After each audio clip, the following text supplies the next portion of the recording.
Hey y'all, happy Friday. Late live, late live. I've been working day, all day. So welcome, come on in. So listen, I didn't go live straight through YouTube, which I wanted to. I just didn't. And I probably should have. Welcome. Hit the like button on the way in. Let's talk about it.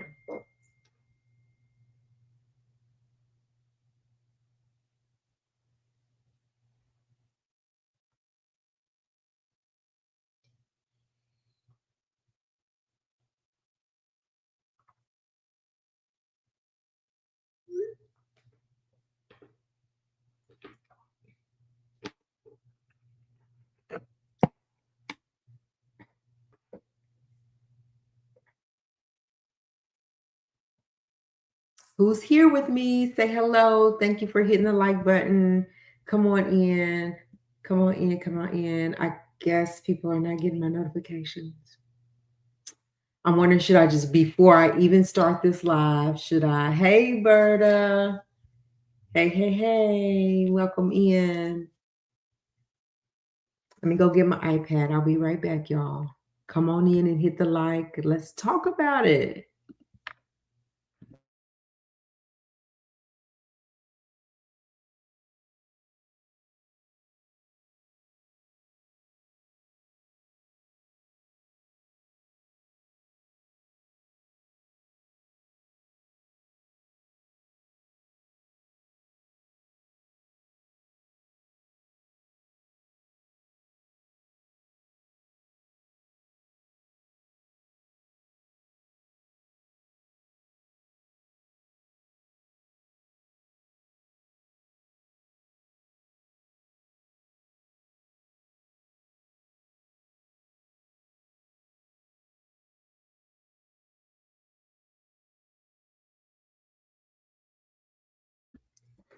Okay, I'm back. I'm back. Welcome in, everybody. I am live, and there was something to talk about. So, you guys, if you don't know, it looks like Sean Kingston got sentenced to 3 years. His mama got 5 years. So, allegedly, that's what he got. So, we'll see about that. But welcome in, hit the like, say hello so I can show me your face so I can say hello back to you. Happy Friday. It's Friday. Hey, Harlem. Welcome in. Welcome. Hold on just one other second.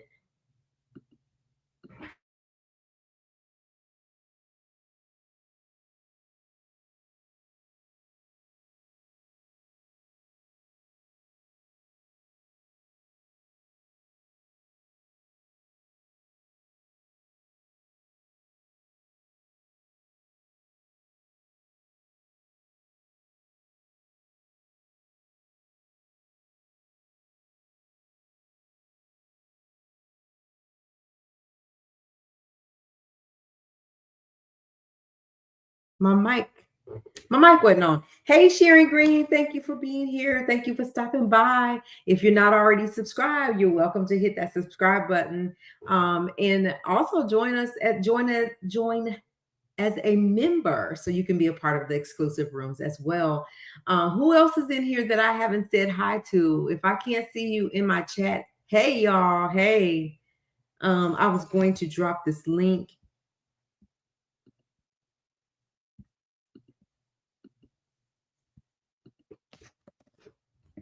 So you guys are welcome to come up on the stage as we engage in these conversations tonight.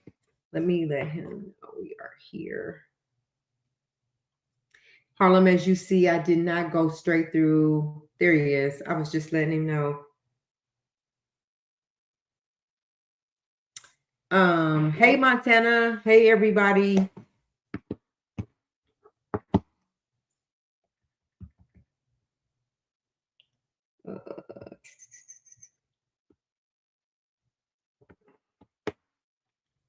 So Montana, I didn't get to connect because I'm just now getting in and then coming straight on live. So How's everybody tonight? Happy Friday. Happy Friday. Happy Friday. The link is in there. Hit the like button. Let's talk about it. As I said, Sean Kingston looks like he was sentenced to 3 years in a federal penitentiary.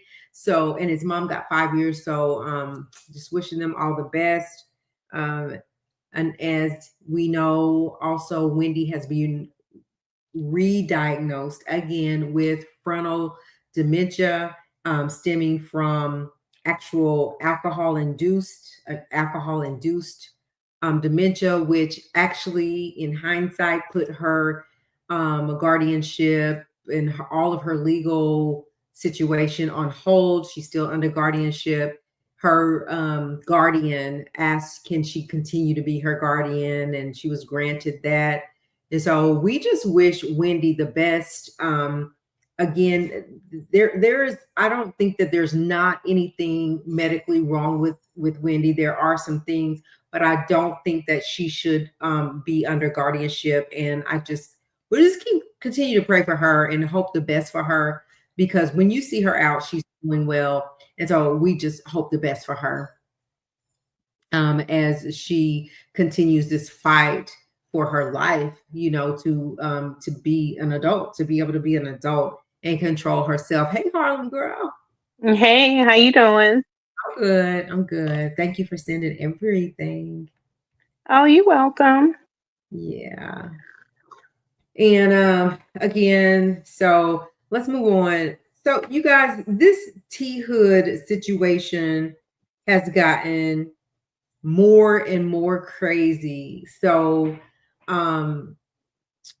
just taking y'all back about a week ago today, THood was unalived in his home, in the home. Well, we are now finding out that Kai also lived in the home with Kelsey. And so there has been, so then THood's sisters and his mom was coming out and they were saying that, of course, he shouldn't have been unalived. And, why is Kai not in jail? And then Kelsey's friend, I guess she was fed up with it, and she came out with receipts. She came out with, and we knew that, and I tried to show this last night, but we knew that Kelsey was saying that she had been, that he was jumping on her, that he was being abused. And so look at Bert coming up on the stage. Hey, Bert. Hi. How are you? Glad to see you. So anyway, they came out. So her friend was like, nah, I'm not having it. She came out with receipts and she was saying, like, listen, y'all want to talk about him, but what about her? And what about everything she's been through? And look at these videos. And then they show pictures of her abused face and her busted lip and all these things. And so, then they were saying, they told, one sister was saying, both the sisters, I guess, was saying, no, let me back up. One of the sisters was like, we told her anytime this happens that he's doing that to us, call us, let us know, because we can handle it. And then another sister was like, I had no idea that this was going on. Well, the videos have surfaced and has been going on. She has in fact been abused. Now, it was also said that Kai came to the house and unalived him. But what we found out is that Kai actually lived in the house. And now, for some reason, it seems to be this self-defense thing, right? They were saying that Rashida and Kirk was around the corner and they was picking him up and getting him away from the scene, aiding and abetting. But what we are hearing, because we don't know, is that Kai was in the home and there was some sort of dispute and he was pow. Now, they're saying he was pow like 6 times. And just back in April of this year, he was pow 3 times. And he was still kind of recovering from that. And so it's just a big mess. They continue to bring it out and talk about it. What are y'all thoughts around this? Have you been following it? Do you know what I know? Because we're all kind of getting our sources from the same place. What are your thoughts? Alberta, you want to go first? My thought, I'm free Wendy, free Yes. Wendy, it's sad that Wendy is going through all of this madness. I think it's horrible, but you know, being a superstar costs these days. Um, Unfortunately, yeah. And the thing, yeah, like Kanye West was thinking like his wife was trying to put him under guardianship and he wouldn't go to the hospital. He was like, yeah, he ain't having that for y'all to just take what money I have left and run my life and tell me what to do. And he wouldn't do it. He would fought against that. But you're right, I'm a celebrity. And they said that her bank, the particular bank that she banked at, right? With all the mhm, funds that she had, if they see that if the money's being abused in some way or think that their finances are being abused, they have to say something by legal rights. And so that's where it all stemmed from, I guess, from the purchases that her son allegedly made that were high priced dinners that he was getting, right, on DoorDash, and different kind of things that were alleged that were being spent. And so they had to, bring it up. So here's my thing. Yeah, let her know, that it's happening. But a guardianship, just because she's like sick, she may have some issues going on, but a guardianship where she can't come out when she wants to, she can't talk to who she wants to when she wants to, she can't see her family, like that's not right. Ain't nothing right on any level. And so I feel really bad for her. Yeah, and with Wendy, you know that it's all crookedness because the judge said that she would never be able to have her career again. So That's why would the judge say that to her? exactly, exactly. Even if he thought that, he shouldn't have said that to her. Like, what was the point in that? So it's all like they just taking her money. Like if you're gonna take her money, let her family take it. Like I'm like Tasha K or whoever said that, I can't remember. But if y'all are taking her money, then I mean, leave her with her family and let her family be a part of that, right? It just it just is nothing right because Wendy ain't to the point where she's feeble and she can't get around and she can't, speak up for herself. And so it just a guardianship just doesn't make sense right now for her at all. At all. And I think that she needs to be released from that. But like and we talked about this, like where's her lawyer, like who's speaking up for her, because nobody is saying anything. I mean, it has to be somebody that can intervene, but they're saying everybody's gone silent. I don't know how that works. What? Well, what's his name? Joe, Talk. whatever, Tacker, whatever. Okay, he did speak. He said, he's waiting for this medical person for him to be able to cross-examine him because he wants him to say exactly what you said in the report under oath on the witness stand. Yeah, which makes sense. So But he's now, waiting for, them to go to trial or court or whatever they're going to do. right, but now ain't that isn't that on hold now, or are they still proceeding with the court? I believe they're still proceeding with the court. They see, this is the thing. She's seeing their doctor, the court appointed doctor. The court appointed doctor is still given the same diagnosis that they were given Right. because they want to keep her in the guardianship. That's why the guardian, she put that lawsuit on hold because they were waiting for the diagnosis. And here's my thing, it's so obvious, right, that you're saying the same diagnosis. Of course you would. Why can't we get a second opinion from a different doctor? Like, why we continue to have to use the same court appointed? Let's get her a doctor. She has her own doctors. Let her doctor see her. And even if she's diagnosed with dementia, so what? Like, she ain't so bad to the point where she still needs to be under guardianship. That's just my whole feeling about it. Like, and then But if see, so, her go ahead. that I was just saying, if so, like her family could take care of her. They say they want to take care of her, let her family take care of her. Yeah, I had seen a movie about a situation like this. I know movies are, make believe, what have you, whatever. But it was the same type of situation where the girl, she was having such a hard time getting her father out of the guardianship. She had Mm-hmm. to go into the place and actually take him out because they wanted to do all kinds of surgeries and things and what have you to him. They were giving him all kinds of medicines and whatever. So I just feel like it's the same thing that Wendy is probably going through. It seemed like when this is my thought, and I know it's probably against rules or whatever, but when y'all let her come for her daddy's birthday, she wasn't coming back. We're not bringing her back.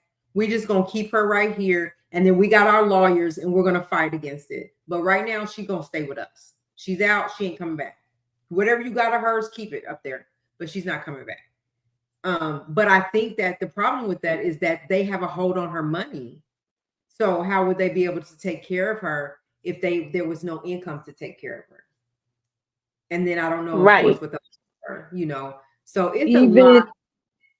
Even her husband, Faye's ex-husband, was even trying to intervene for her. Like, come, even if like he's doing it for money, he still try to get her out of that, and it didn't work. Yep, they shut him down. He wrote a whole, thing, and they shut him down. So these people are obviously powerful enough to keep her down, And so it's a scary thing for her to only have one child on this earth. Like, he has no say, no rights to his mama.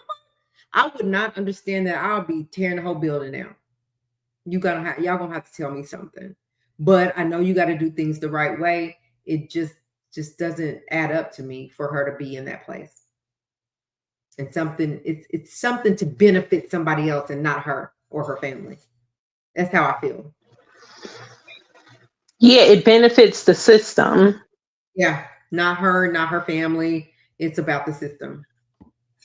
Yeah, because Yeah. I tell you, in this movie, the guardian, she sold the man's house. She had access to all of his assets, his money, and what have you, and removed the daughter off of everything. See? So if they're able to do things like that, then yeah, they're going to keep the family out of the picture. Right. You mean to tell me you can just come in, take control, and just go sell this man's house without his say? Like, that's foul. It has to be something illegal about that. I can't wait till it all unfolds, because Takapino is whatever his name is. He's ready. He's ready. I just don't see what's holding him back, unless he's just waiting on the court date. But they better not let that man in court, because he's gonna eat their lunch. He's going to be here. He's gonna eat their lunch. If they ever let him go, they gonna let him. I mean, he's gonna let him have it. So I don't know. We'll continue to follow Wendy's story, and just pray that things start turning around for her, so that she can be with her family. Because even if she gets worse from this, and wouldn't you want to be around your family, people that really have your best interest at heart, who really love you, who really know you? They don't even know Wendy, and are doing her like that. So that's my take on Wendy. What about the THood situation?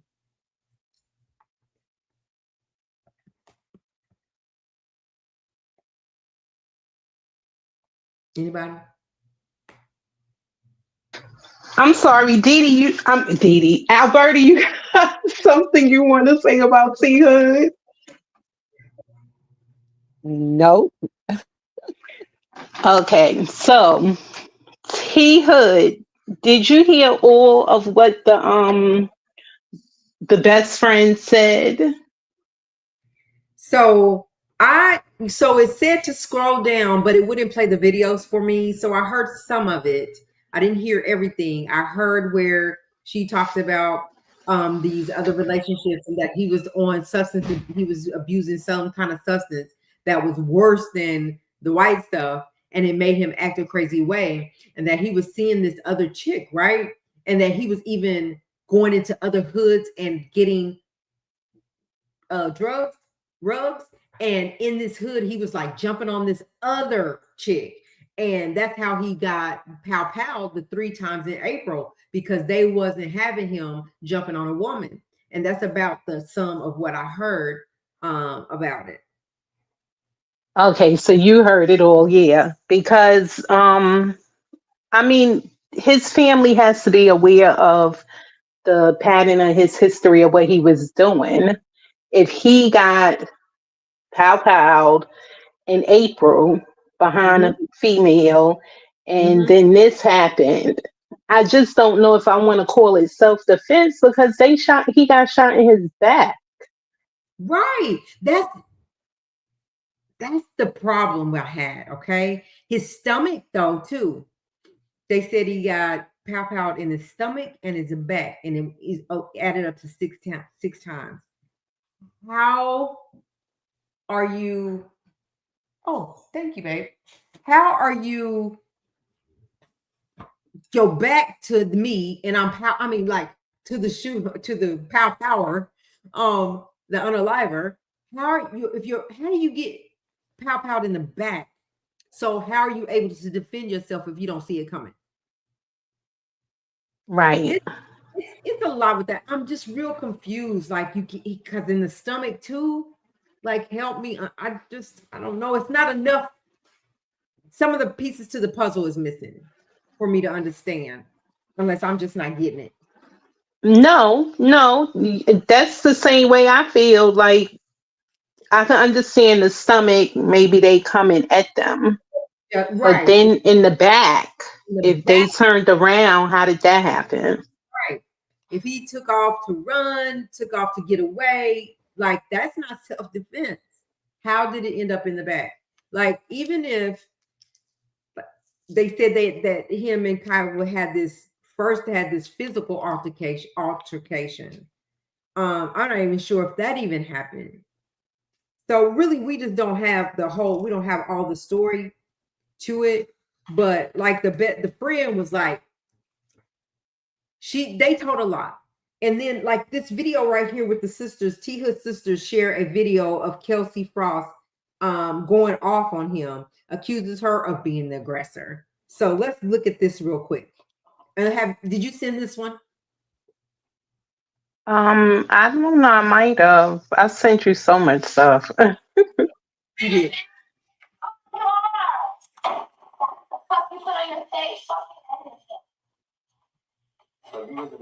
No, leave, bro.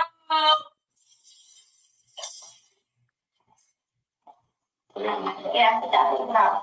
Your actions. Go up with the form of what I'm tired of you. I'm tired. You. That's who you want to share status with. That's who big to you. That's who I'm calling. That's a real bitch. Fuck. On this, go over there, nigga.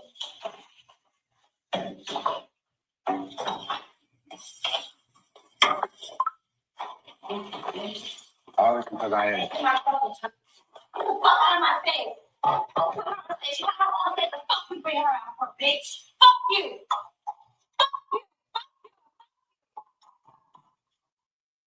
That bitch. Oh, you're the bitch. Fuck you put on your face. Fuck. No, leave, bro.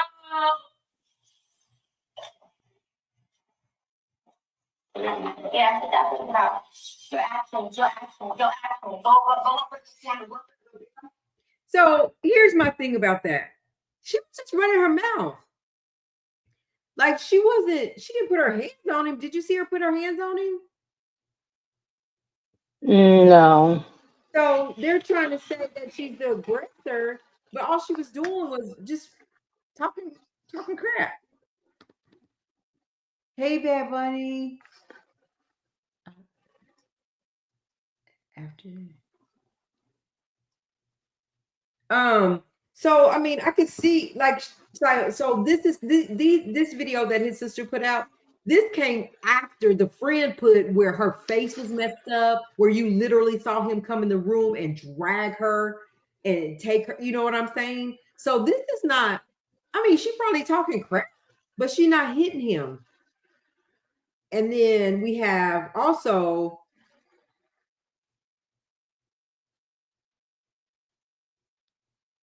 thought we come across. My brother was the most talented.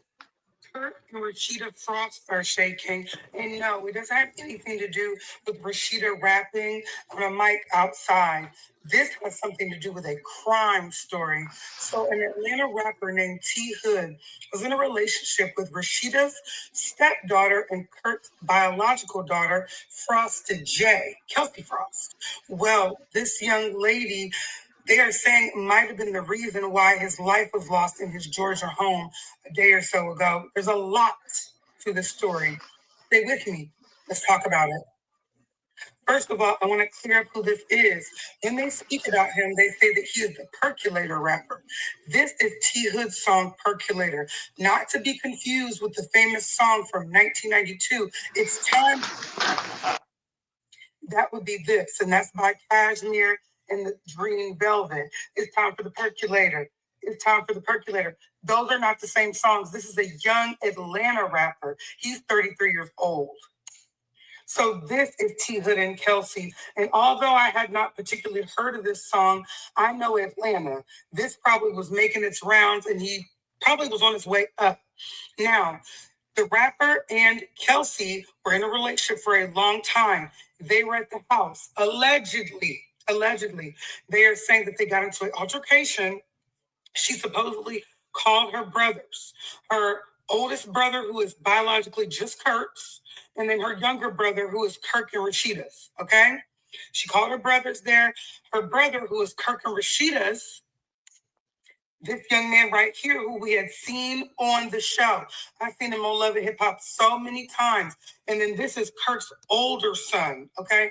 They came to help their sister, and allegedly, Kirk and Rashida's son is the one that pulled the trigger. Now, a lot is being released by THood's sister. She wrote a lot online, and those were some of the first things I saw before I understood the story. So here's messages from THood's sister. She said, my effing brother, my whole heart, I love you forever, the biggest Z. I hate this happened to you. And she added Kirk and Rashida's daughter, Kelsey, at Frosted K. It's all your fault, you lying AB. Y'all killed my brother.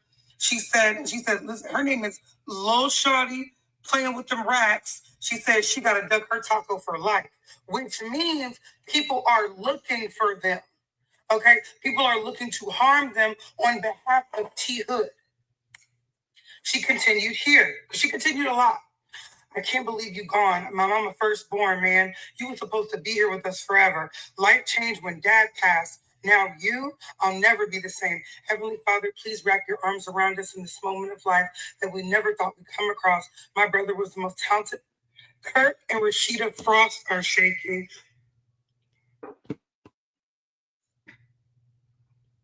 So that's a snippet of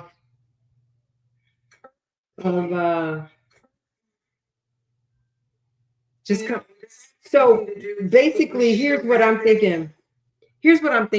Like it's getting ready to be messy. I think that it's already starting to be messy, and I just think that everybody should just probably just stand down because so no other life is taken because they're going back and forth. Sending subliminal messages, and it could get worse. Yeah, I think it's going to be very messy.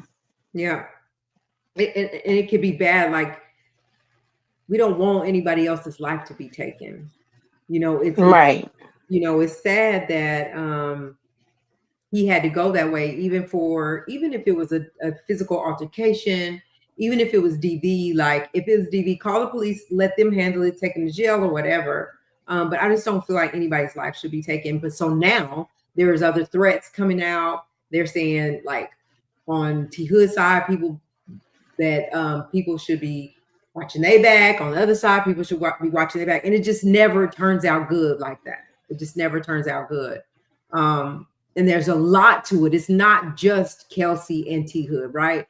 He is Kelsey and THood. THood and other women and substances involved and all kinds of stuff coming out now. So guess it just remains to be seen. There hasn't been an arrest yet. So as far as I know, Kai has not been arrested, which is why people are just saying that it's possibly a self-defense. But it's gonna all come out in the wash. Like, we're gonna get the details. We'll get the details as we continue to watch this story unfold. Unfortunately, it's unfortunate. You guys, I'm on live. Hold on.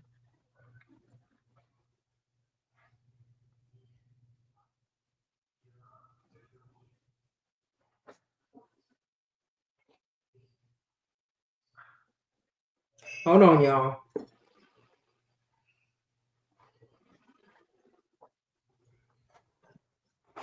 All right. Let me shut this door.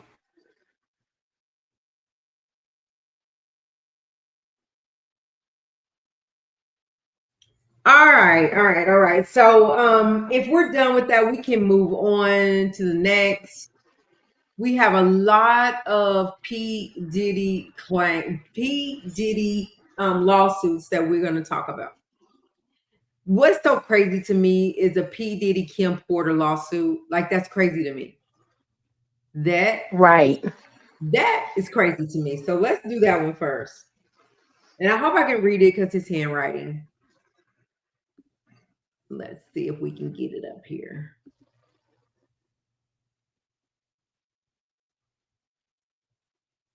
But it's like, did he wait to come out with his lawsuit after he was able to get information from everything else that was going on? Don't it feel like that? I'm like, what?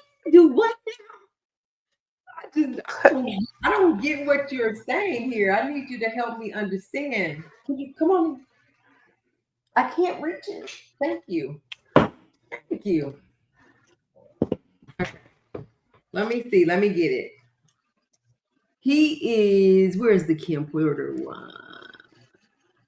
Here it is. Carl Lewis. Now, to your understanding, is this man still in prison? I think so.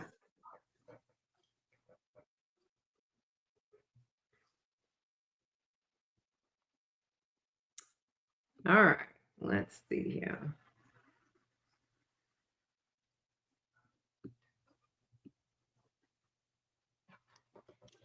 So this lawsuit right here is filed by Carl Patrick Lewis out of California, United States District of California, Central District of California.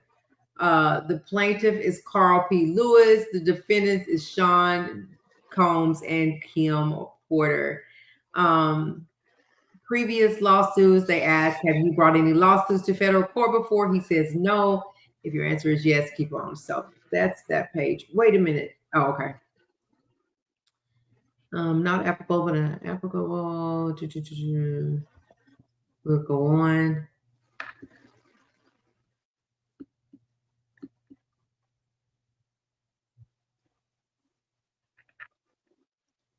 I am not able to pay. Let's see. Make sure I didn't miss nothing on 5. 4. Okay. So I don't know how it's starting out, but here we go. It says forced to do X acts and abuse act on then girlfriend Kim Porter after finding out she was cheating on him with myself. This is just crazy to me. Assaulted me after I refused to choke, slap, and spit on girlfriend Kim Porter. Supporting facts. Sean Combs forced me to commit sexual acts on Kim Porter after tracking after tracking her to a hotel. Then we were hanging out and smoking weed and having X. He entered the hotel room with 3 bodyguards and told me that if I wanted to walk out of here in one piece, then I better do what he says. Then stated, "B, this who you effing behind my back? Well, then start effing then." Oh Lord. I said no, but he punched me. He punched me in the face. Oh Lord, I'm trying to believe it. Like, I don't know about this. Punched me in the face and said, "I'm not playing games." He said, take your clothes off. And I did. He told Kim, now, oh Lord, yeah, do that to him down there. And she did. He said, now F her. Oh, look, hold on. Have you read this? She love. I am not able to pay I didn't skip none, did I? Yeah, no. I am not able to pay the amount need because I'm in prison with little or no income due to the years of mental stress and not being able to sleep well since the violation of myself and not being able to be around people for too long. I am what?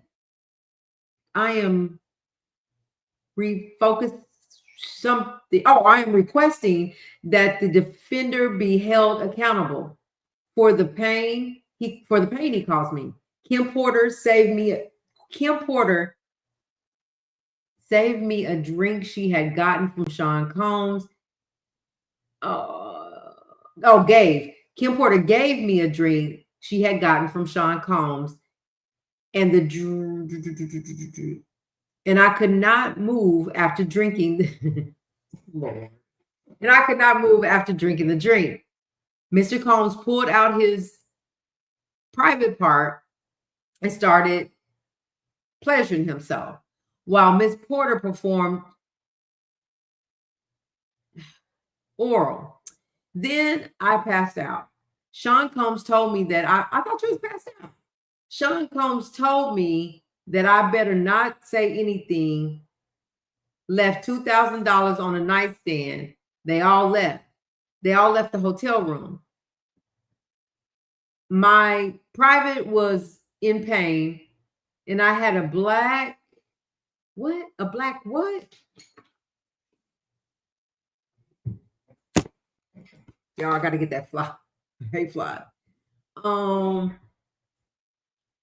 I had oh, wait a minute. 2000. I had a black what? I can't read it. Oh, I had black and blue basketballs. I don't know how to go around that. Aching and swell, I guess, and swell. I don't know. I have not been able to perform actually since that violation happened. Is this for real? Like, is this really real? And then we see the legal mail that was sent out, the envelope that he sent it out in. And then what?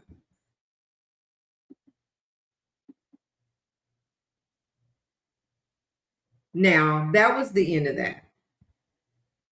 We got to talk about that. I came across it and I looked at it and I said that he just, like I said, sit back and listen to everything and just put out whatever. That is exactly what it looks like to me. It doesn't even really make sense. Like, who was going to help him? Hey, Jacqueline Alexander. Thank you for being here. Thank you for being Montana's guest.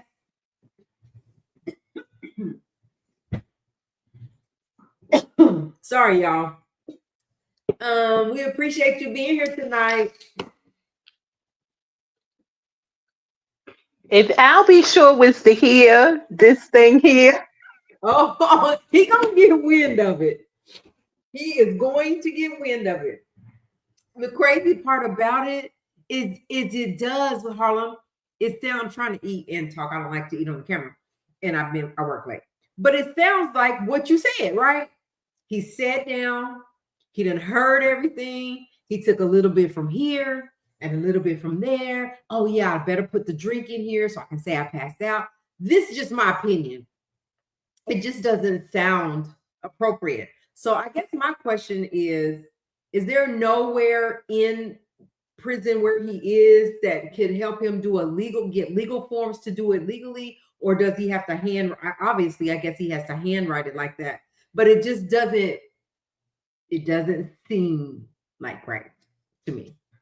That's all I'm saying. That's all I'm saying. So there you have it. He wants Puff to be responsible and take accountability for what he did, because he says that Kim Porter and him was messing around and they got busted because Puff located her at the hotel. He took the drink, he passed out, woke up black and blue in his private. Hasn't been able to be active since then. He needs to be accountable.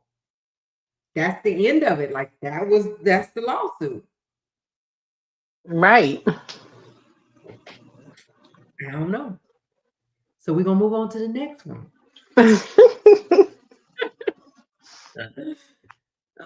Hey, before we do that, you guys, thank you for being here. Don't forget to hit the like. Don't forget to subscribe to our channel and also become a member so you can be a part of our exclusive rooms. Thank you to the guests that are here. Our brother Montana. Montana, thank you for sending them over. We do appreciate y'all being here so much. Let's move on to the next lawsuit that is against Sean Combs. Let's get this one out of here. We just wish this guy whatever, wish you the best, sir. Let's get the next one. No, I meant to remove it. All right. So we'll do the next one, and it is for it was several of them. This next lawsuit, we'll just do them in order.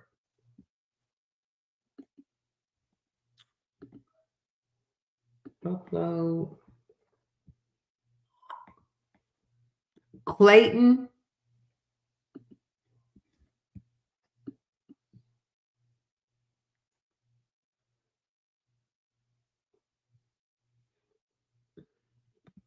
It's processing. It's coming up. So this is the lawsuit with, his name is Clayton, and he has filed a lawsuit against Puff. Let's see what he's talking about. I gotta have my glasses for this. Here we go, Montana. Don't be saying nothing about my glasses. Who threatened somebody to leave in one piece and some eggs? That was crazy. That one was crazy. So this is the United States District Court District, Central District of California.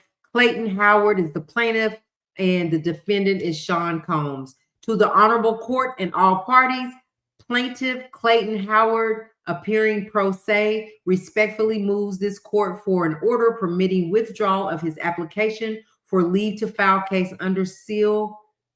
Leave to file case under seal filed July the 16th, 2025. On July 16, 2025, plaintiff filed an application for leave to file case under seal pursuant to local rule. Montana, what does that mean? Or who knows what that means? Leave to file case under seal. Does he asking to keep this case under seal so nobody knows? Like, what does that mean? While you're answering, I'll move on. July the 25th, 2025, the court issued an order denying plaintiff's application for leave to file case under seal due to plaintiff's failure to comply with procedural requirements of local rule 79522.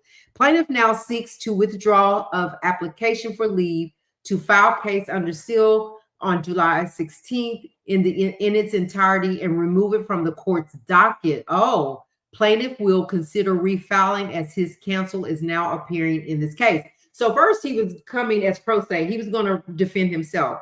So now he's saying he'll go ahead and withdraw it, and he's going to bring on his a new lawyer. No prejudice to defendant. The application has already been denied, and the defendant in this case have not yet been served. Withdrawal at this time will not prejudice any party's substantive rights. Substantive rights. Good faith. The withdrawal is made in good faith and not for the purposes of delay or harassment. For the foregoing, plaintiff respectfully requests the court permit the withdrawal of the application for leave to file under the seal filed on July the 16th. Which one is this? Harlem, do you know? Clayton is the one that was suing Cassie and Puffy. Oh, okay. Remember, he's the one that said that he had got Cassie pregnant. Oh, that's him. Yeah. Okay, that talk all the time on Instagram. Yeah, he has a book on Amazon. I just put it on my Kindle. Okay. Is Cassie a victim or co-conspirator? I know who you're talking about. He got glasses. Yeah. Yeah. So he was going to come and he was going to represent himself, and I guess he didn't file it correctly. So he's going to Now he has a lawyer. Yeah, now he has his lawyer, and I guess they're going to decide if he's going to refile or not.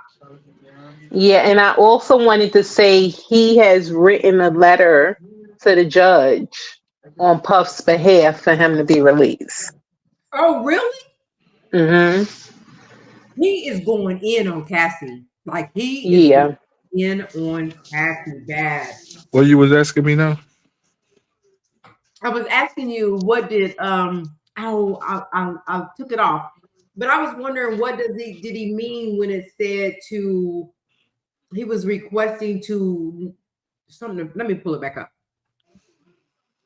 Withdraw whatever was filed under seal, I think. Withdraw to file under seal. When you talking about when a judge when lawyers claim like when it's used the term under seal, basically means like confidential. They don't want to release to the public. Right. So is he asking to? Oh, thank you, Jacqueline, for subscribing. Did he ask to? So what was he saying to keep it under seal? Yeah, keep it under seal. That means they don't want the public to know. Okay. Like all them documents, like all them documents, like all them motions and stuff, like people be having access to it, be using it on their channels and stuff like that. Yeah. They don't want none of that paperwork out because it's confidential information. I guess they don't want different names or whatever exposed. I was going to say because I thought it was all public knowledge, like public information. It can be, but they can request that. Dang, a bird up here twice, a bird or two times. She is. I saw that. But yeah, they don't want it released to the public because I guess because how you could say it. How you could say it? Say what? It's a high publicity case. Oh, high profile. Yeah. A high profile case, and there's a lot of names that's probably in his motion of discovery and all type of stuff that never been released to the public. Mm-hmm. So why are you saying that? They were saying like, and we're going to talk. I think one of their cases, their filings is on here too that we're going to talk about. But they were saying Ariel and what's his name? Crazy House. I'll take that back. I tell you, it was Joe. Courtney and Ariel. Yeah, that if they really turn in some videos that had all of that, they were saying was on there, wouldn't you think that the prosecution would have used that in the court of law while the trial was going, or because they didn't get it after the fact, right? You say what now? So he said that he had turned in these files, these videos and information that showed celebrities and showed young kids and showed that they was under the influence, and that Puff was a part of it and making them do what they was doing, and it was all on tape, right? Right. Well, if they and that the prosecution, the government had seized it from him Hmm. as evidence, but it never came out. So that was what made me believe that he never had anything like that, because if the government go and watch these videos and see it, don't you think they would have used that against him? Not really, because just like how you said, it was young minors involved, so that's still you have to protect the kids. It's still considered illegal. Yeah, but when the prosecution gets it for court for evidence, But they couldn't use it because of the I guess they couldn't use it because of minors involved and the, but and their names. in the R. Kelly case, they used it. I guess with this with I guess because they didn't it didn't match for the charges that was filed against him. Okay, that makes sense. Now that makes Now, if he was charged with child pornography or sex ex trafficking minors and stuff, then yeah, they could use it to Mhm. convict him, but it had nothing to do with the RICO.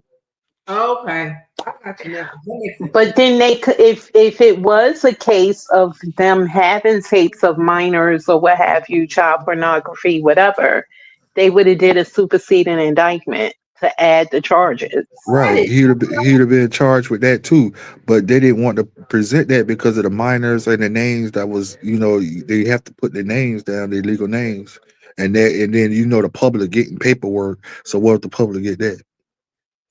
No, they could have put them as Jane Doe's, John Doe's. You But know you got why? Because that's what they did in R. Kelly, right? The girl that was on the video, Right. we didn't have her. That name was under a Jane Doe. Yeah, but people it's two people in the R. Kelly case that were Jane Doe's okay, that I don't know who they are. Everybody else I know, I figured out who they were. and then Right. But you they were put as Jane Doe's. So they could have put whoever these people were on videos as a superseding indictment, charged them with more charges, and they could have been Jane and John Doe's. And that would have been a stronger case to convict him because you got it on video, but at right? the same time, you know how powerful technology is. You got a lot of people that can figure out who you is just off your face picture. Yeah, If any one of those kids had got any social media, I could just get a picture of your face and scan it through Google Lens, and it'll tell me exactly who you are and your social media. but I mean, it's still at the end of the day, if it's part of a case, I mean, like just like Jane Doe in the case, people know who that is. They knew who she was. They were able to pinpoint who she was in the Diddy trial, right? Right. What I'm saying is that even if they did use them and use them as Jane Doe, like you can't 100% protect, but you do the best you can to protect for them not to know. Like we all know who we think was in that R. Kelly case, in that R. Kelly video, because it was said before, but they just put it under Jane Doe. So I just feel like, why wouldn't they, if he really in fact had the tapes and videos, they really had some concrete evidence, why wouldn't they do a superseding indictment, add another charge to him, and make their case stronger to convict him if they really had what they're saying he had? Well, I don't have the way you explain it. The way you're explaining it. I mean, you're right. If you had a tape, why not charge him? Mm-hmm. Especially then, you looked crazy because you couldn't come up with a, But obviously. then again, Why charge them that? And the charges that you have against them face life sentences. You got people in here for molesting kids that only get probation. That's right. So You it don't hold enough. It don't hold enough weight. I get that. Yeah, I get that. Maybe they felt like, because I believe that they felt like they had him on that. So maybe You that's. know, you I know, just I'm surrounded by guys that's in here for actual criminal conduct with minors, and this they third or fourth offense, and they only get 3 or 4 years and go home. that's crazy. So what's That's the difference between ex conduct with a minor? It's the same thing basically. yeah. I agree. I agree. I feel like they be And having then groups. when you're on a federal level, it really don't hold no weight because the feds don't care anything about it. The feds want them drugs, and they want them guns. And they want the money. They want to bring your Well, power. then why is R. Kelly sitting for 30 years? I mean, because they really had a solid case against a really solid case against him. What I'm saying is, like a lot of stuff that people do, like these little small town scammers, the feds don't care about nothing about that. They want these drugs.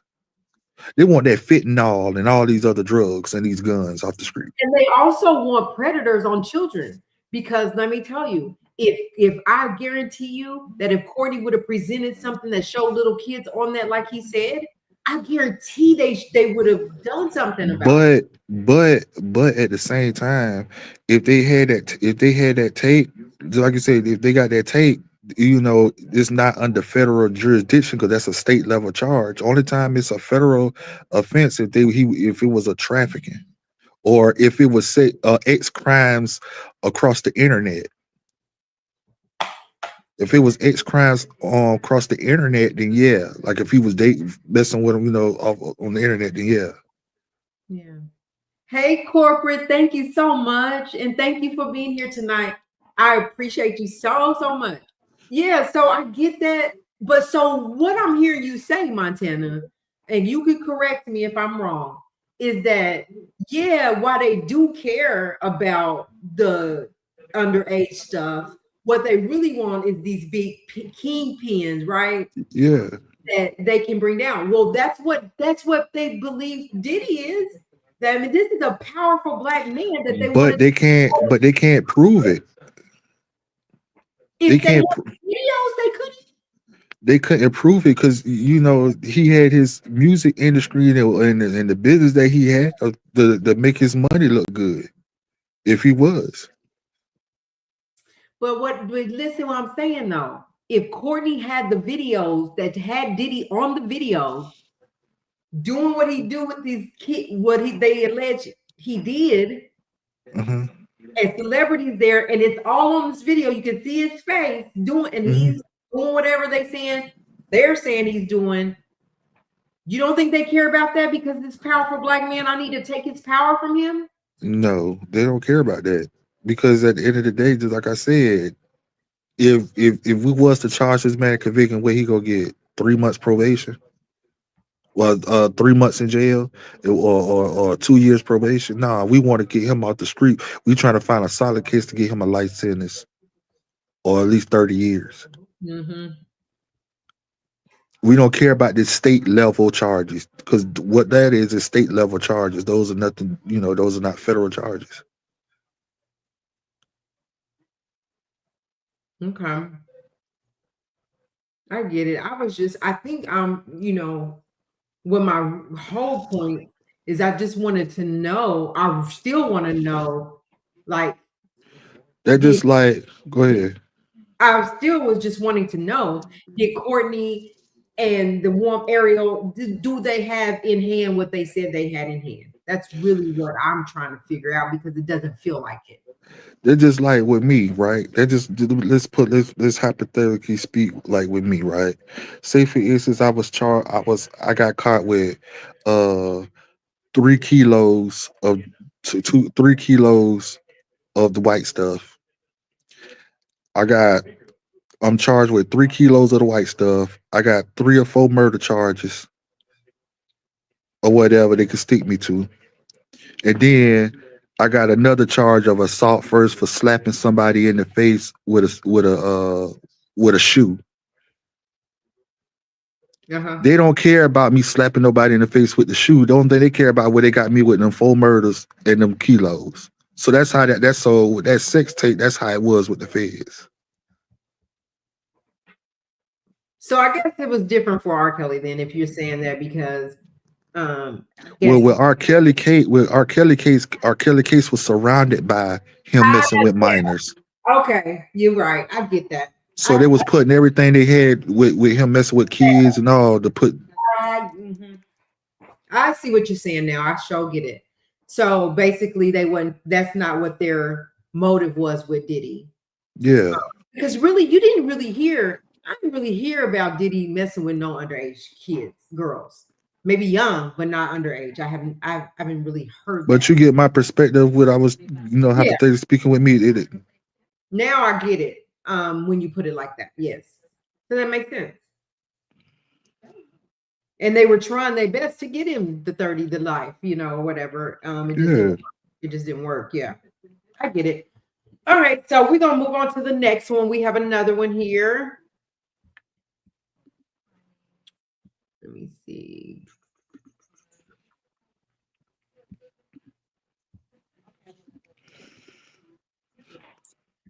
Let me get my glasses. It's going to be Rodney Jones and Puff. Let's look at Rodney Jones and Puff. Hey, beauty, it's me. Welcome back, girl.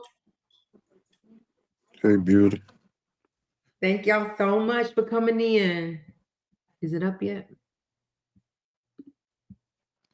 Oops, I removed it. All right, let's see what he's talking about.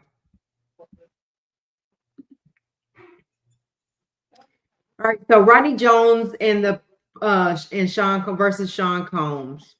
The civil case management plan is submitted by the parties in accordance with Fed, Rs, civil, all that stuff.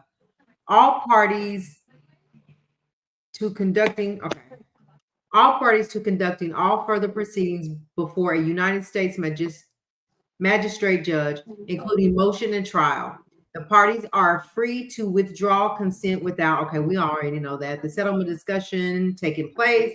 The parties have conferred pursuant to that, and the parties have reviewed the local civil rules. All right, let's move on. All facts and discoveries. Is this something? These just seem like the rules.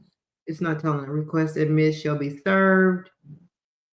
Okay, let's see what's next.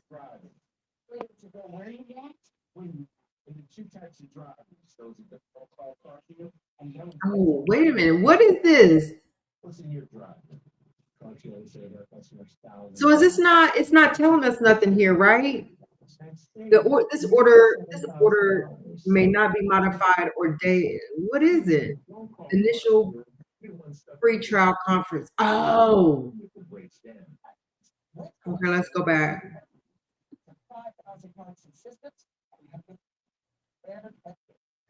This case is to be tried by a jury. Counsel for the parties have conferred in their present. Best estimate of the length of the trial is 5 to 7 days. Oh, so Harlem, is this where they're just talking about getting ready for trial and when the trial is going to be? Is that what? Yeah. Okay. Who trial?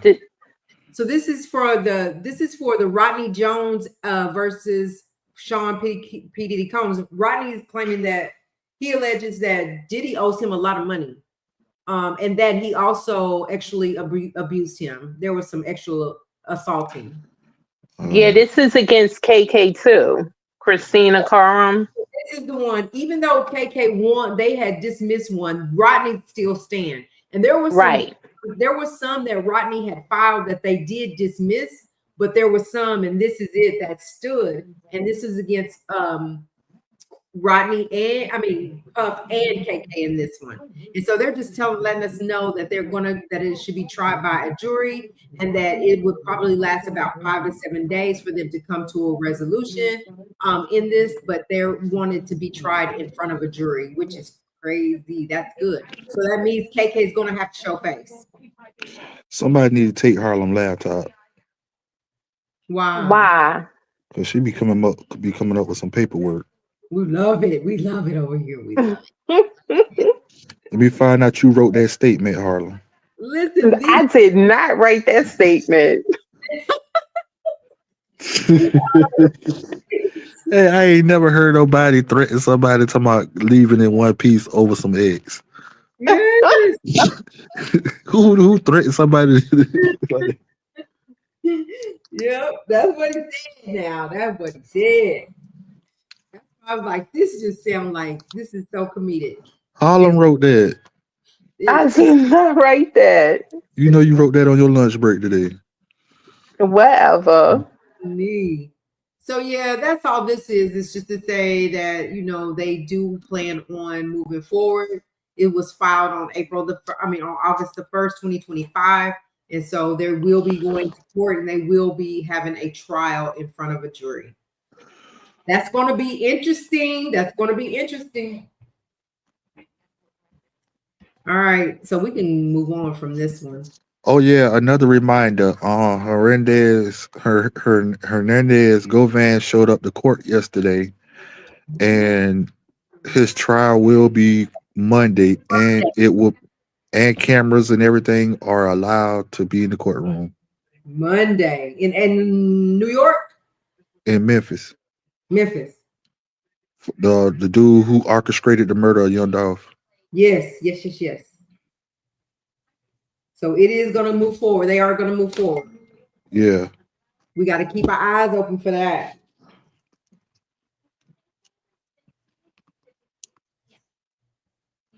All right.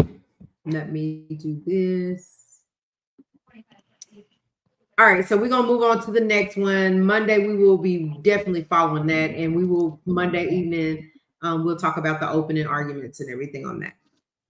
And then another thing we could discuss is like, is it a RICO coming for CMG? Tell me more.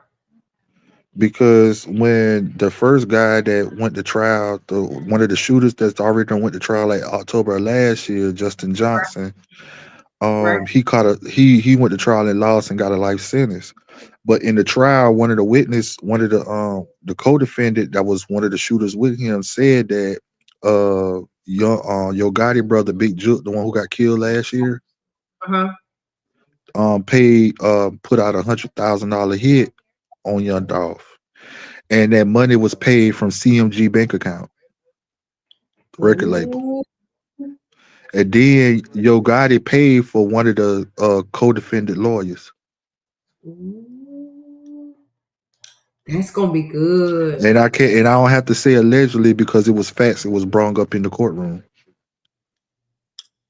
That's gonna be good, Montana. Yeah, we're gonna have to be watching for that. And it's gonna be talked about on it's gonna be talked about. And the dude that told the co-defendant, one of the shooters that told everything, with the hit, they supposed to got 50,000 a piece, and dude took all the money and gave the other dude number $800 out of his 50,000 he supposed to got. That's why he told. He only got So, $800. yeah, it's crazy.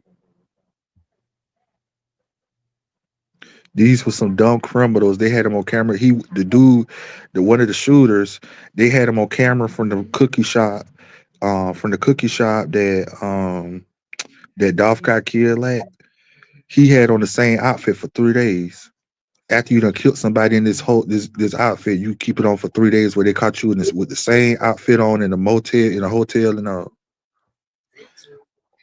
You see what Beauty is asking? Uh-huh. Did who pass? Who you talking about, Beauty? Talking about your Dolph. Yeah, he Oh, passed. yeah. If you would like to do an interview on with the people with the lady who owned the Makita's cookies, the one where Dolph got killed at. Uh-huh. I know Raven or whatever. If you want to interview her, Would love to, Montana. Please connect us. Because I'll be interested in knowing. She yeah, could she give us good. She good. real good. She real good people. Okay, if you can connect us, let's do that because she can give us, she can tell us what went down, at least from her perspective. Yeah. That would be good. That'd be exclusive for our members. Really, we'll talk about that. But yeah, if you can get us connected, please do. Oh, All she said right. Gotti. She said Gotti. Did Gotti pass away? No, Gotti had passed away. His brother passed away last year. They killed his brother on last year in January. Yeah. And then you know, money. What they do? Money bag yo. Yep. They killed his sister. His daughter. They killed his daughter in Texas What? last year. Montana, you holding out on us. That's some good stuff. Killed his daughter? Or oops, unalive. Sorry. I mean, not no, not money bag yo. My bad. The dude who Hernandez Govan who going to trial Monday. Oh, They killed his daughter. what? She was a rapper too, and I think she was doing something in Texas or something like that. And they killed. She was at a stoplight, and they shot up the car she Mm. was in. Oh my gosh, it's so sad. Allegedly, it probably had something to do with Dolph. Allegedly, That's crazy. and one of the guys, She said, uh, Jacqueline said, yep, on Houston in her car. In Houston in her car. yeah, Oh my God. she was at He's the in stoplight, Houston. and then another dude that was a part of it, he got arrested for it, right? Um, Another dude they got arrested for it. See, Jacqueline, she from Texas, so she know about it. Oh, is she? Yeah, so one of the dudes they locked up behind the Dolph killing or whatever, he got a bond, and as soon as he got out on bond, they killed him and left him dead in the Dang. church parking lot. They was just waiting on him to come out. Uh-huh. You see Beauty's question, Montana? So which one passed that was with Jaru and Ashanti? I don't know. I didn't know that about that one. Oh, that was She Yo talking Gotti. about Irv Gotti. Irv Gotti, yeah. Irv Gotti. That is crazy. Okay, so let's just move on to the next one. So we know who Don Richard Rashard, right? Is this her? Yes.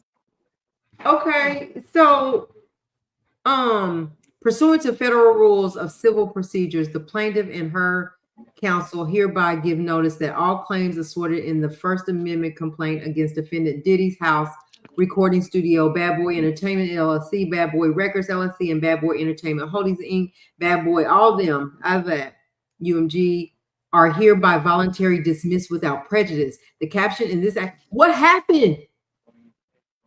She's She's back. taking them off of the lawsuit. All of those companies she's just removing from the lawsuit is still against him though. Oh, but just against him.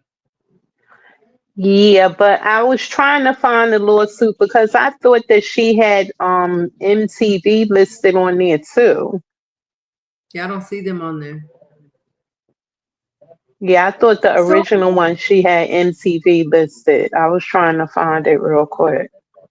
so I'm wondering why she's removing them, voluntarily removing them, and just doing it against him. I mean, all of those are his businesses. Yeah, I guess she's now saying the businesses didn't have anything to do with it. I don't know. Yes. Beauty said, I knew it was a Gotti. She just didn't know which one. If you Oh, find it, I let me was know. wrong. I was wrong. She didn't have MTV, but she had Diageo listed on there and Ciroc. So I guess they're not listed there as being removed, right? So she gonna keep them on there, but he doesn't have anything to do with those anymore, right? But I think she was involved with those companies in some Oh, way when she okay, was with him. right. Okay, gotcha. That's right. Yeah, I knew it was somebody else that was listed on the lawsuit. Right.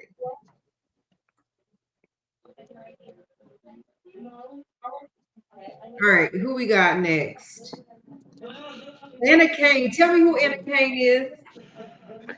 So you remember when they had that picture of Puffy in the studio and the girl sitting on his lap that was supposed to be a minor, but they Yes. had her face marked out. Yeah, this is her.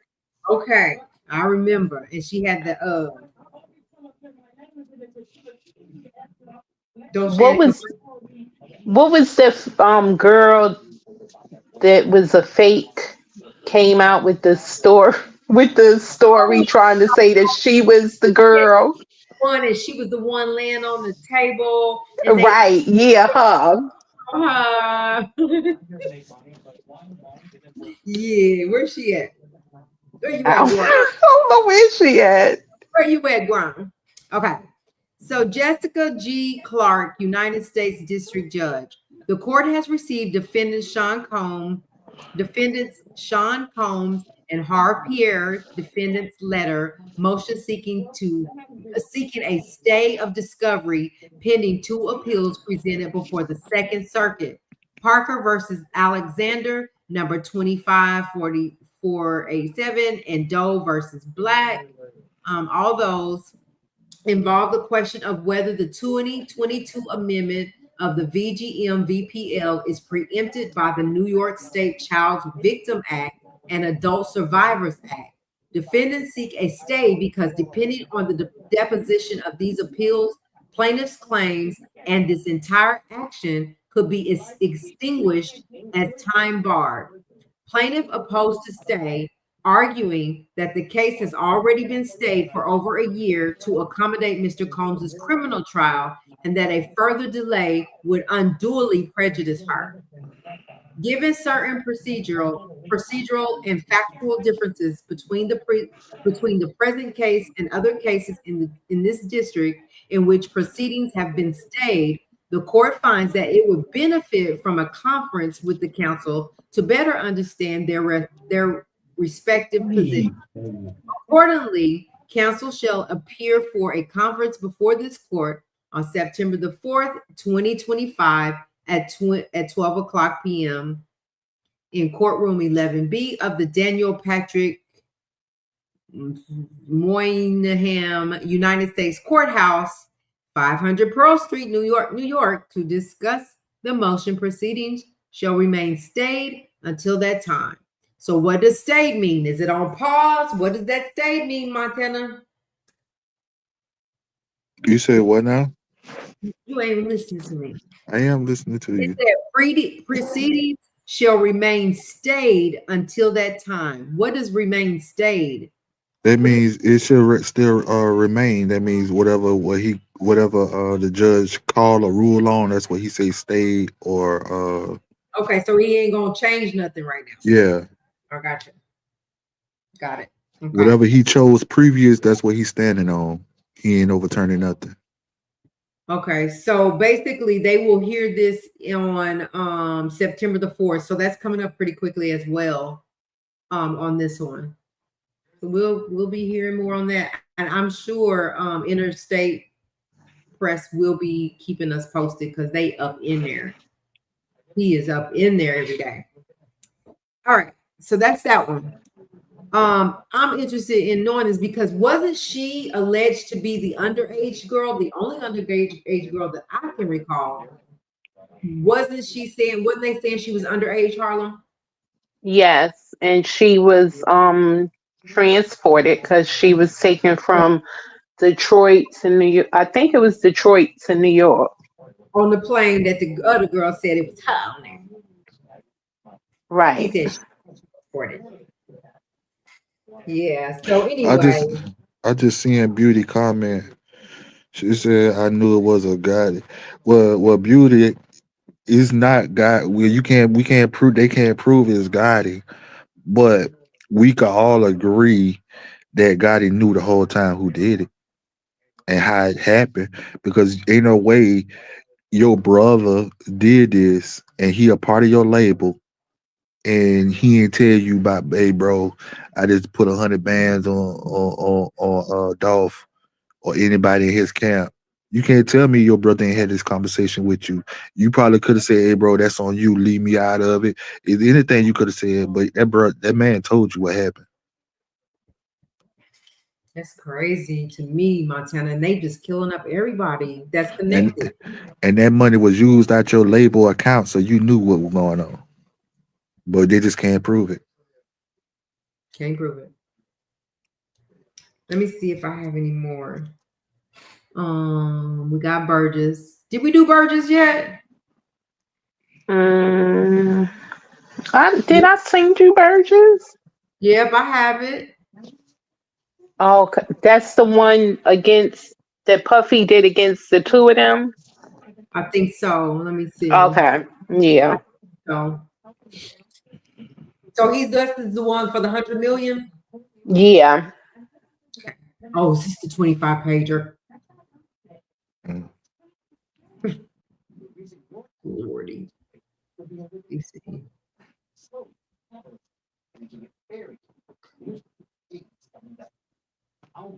Yep. Just like with you and your sister, you and your sister will have deep conversations too that nobody would never know. Yep.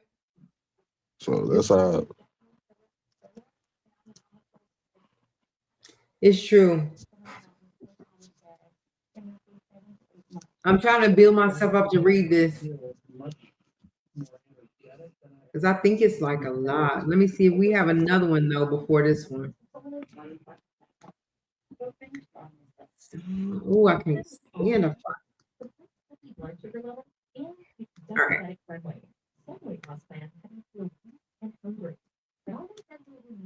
So far, you guys, thank y'all for being here. Thank you for the new subscribers. Thank you for hitting the like button. How many likes we need so far?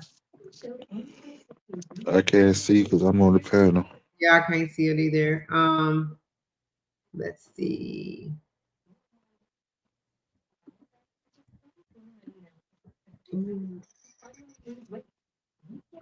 P. Diddy. Let's see, which one is this?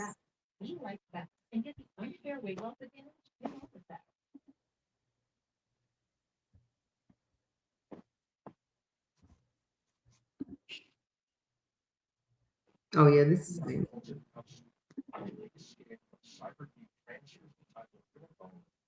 But you know who was in New York this week and made sure that they were seen? Who? Russell Simmons. He made it. He was in New York, and the funny thing, I seen the video on TikTok. A guy, he was walking down the street, and the guy was like, "Hey, is that Russell Simmons?" And he was like, "Yeah, it's me," or whatever. I feel it was staged because Yeah. Oh yeah. New Yorkers, we don't bother celebrities. That's what that sound like. He If I was was like, "Yeah, it's me," and he said, "Can I take a picture with you?" and whatever. And I'm like, "Really?" And so, Jackie say 9 watching, 9 likes. thank you, Jackie. Thank you, Beauty. 9 likes. That's good. Everybody has hit the like button. Thank you so much. If I was a celebrity, I wouldn't even have no social media just for people like Harlem. I'm sure Really? some that don't. Oh, this is the one. Yeah. But let me tell you about Russell Simmons. He is ducking people. That's why he over there in Bali saying that he don't live in the United States. He doesn't have a address for people to sue him. There's one of his victims that he owes $4.9 million. Yeah. With interest, it is currently 5.1 million. Okay. So he needs to stay in Bali and stop dipping in and out. Listen, They that's go smart. That's smart though. I ain't never heard of that. You ain't got no address to get served, so you can't get served. Yeah. He say he doesn't live in the United States. He doesn't have an address. So where he's staying? He might not though. He might not.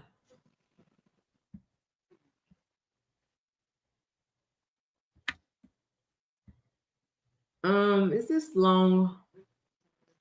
I'm just gonna read until like y'all say stop. Ain't it like 20 something pages? 5.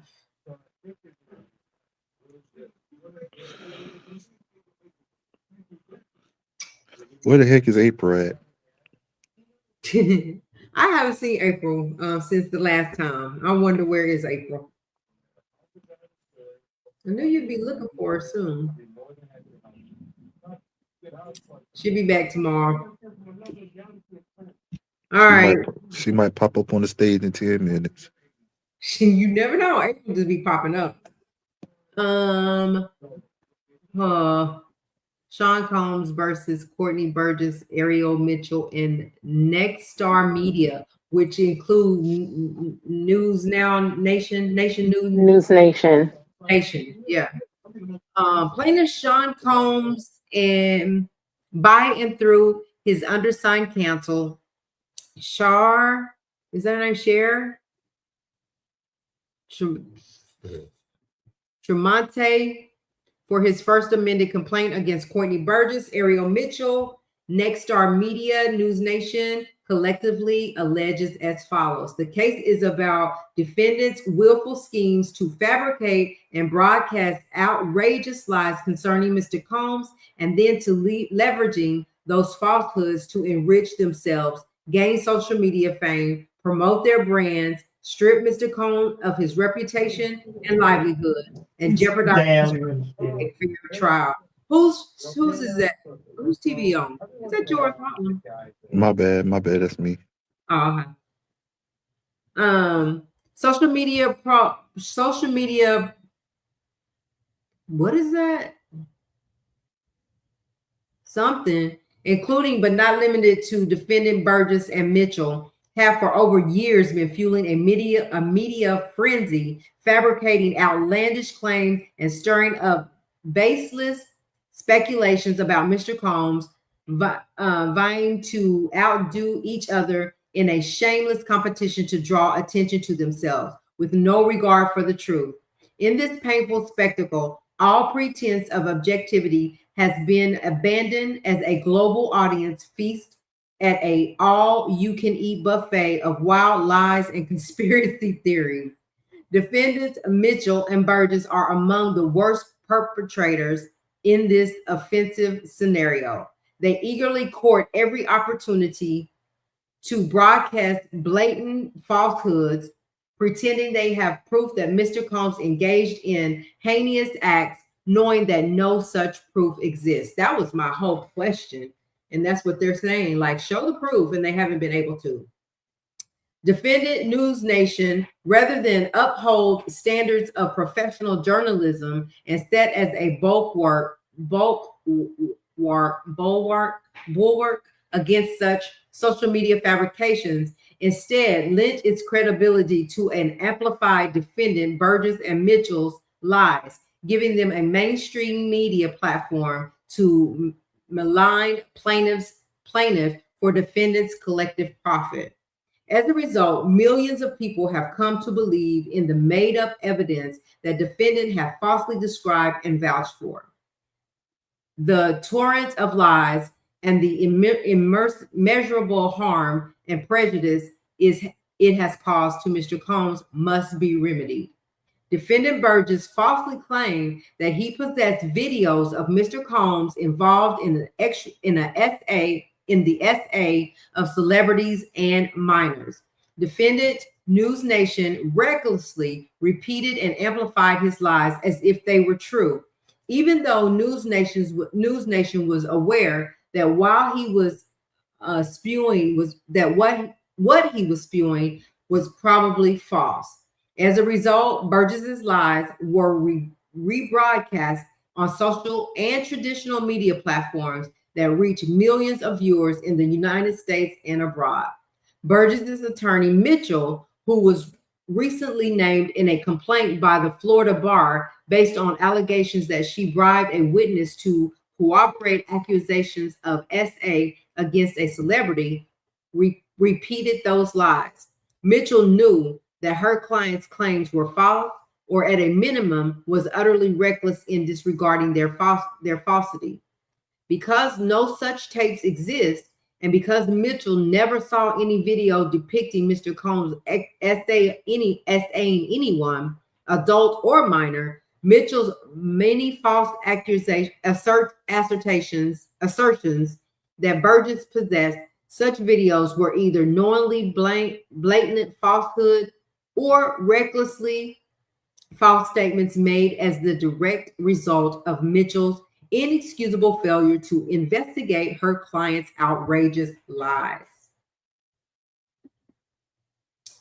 Mitchell also knowingly published false statements about plaintiff on national television in connection with the representation of another client, discussing a California woman who had made outlandish allegations of a coordinated, premeditated, violent R word. Mitchell falsely asserted that a police report corroborated her client's allegations that Mr. Combs R'd her on a specific day in March 2018. In truth, no such police report exists. Contrary to Mitchell's published statements, an actual police report filed by her client thoroughly discredited the client's preposterous accusations against Mr. Combs. It alleged that the client was tragically R'd by two white men, not by Mr. Combs, who is Black. Even those allegations were deemed unsubstantiated by the police. Again, News Nation published these lies about Mr. Combs, even though it knew or recklessly disregarded the fact there was no such corroborating police report.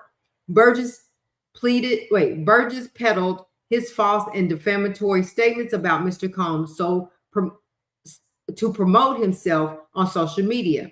Mitchell did the same. Both seek to capitalize on the resulting publicity for financial gain, and both must be held accountable. News Nation discriminated Burgess and Mitchell's false statement, despite multiple reasons to seriously doubt the truth of their claims. Given Burgess's and Mitchell's reputation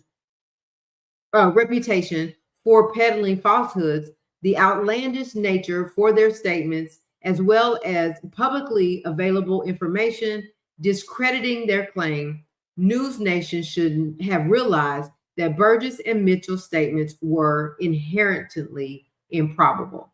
Together, Burgess, Mitchell, and News Nation have caused profound reputational and economic injury to severe prejudice to Mr. Combs. In this action, Mr. Combs seeks money damages, including punitive damages for the severe harms the defendant's false and defamatory statements have inflicted on him.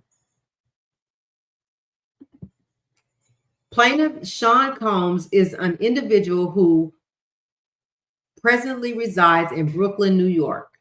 Defendant Courtney Burgess is an individual who, upon information and belief, is a resident of New Jersey or Maryland. Defendant Ariel Mitchell is an individual who, upon information and belief, is a resident of Miami, Florida, and conducts business in New York. Excuse me. Defendant Ariel Mitchell is, oh, hold on, I'm about to choke.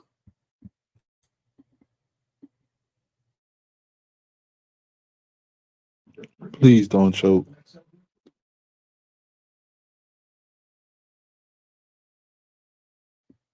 Too late. I had to choke. All right. Where we at? Does business in New York. Defendants Nexstar Media Incorporated, Nexstar Media Inc. is upon information and belief, a Delaware corporation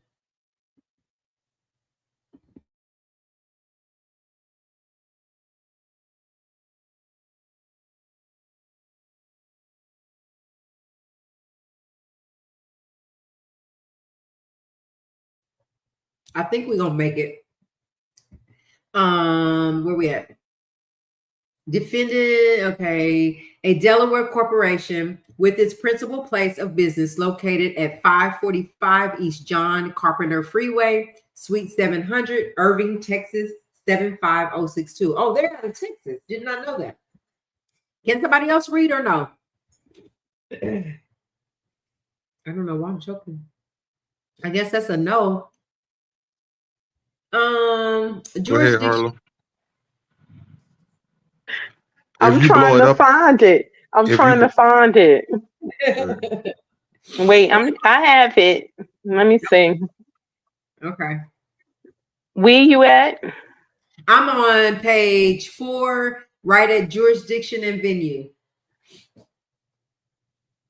Let me see.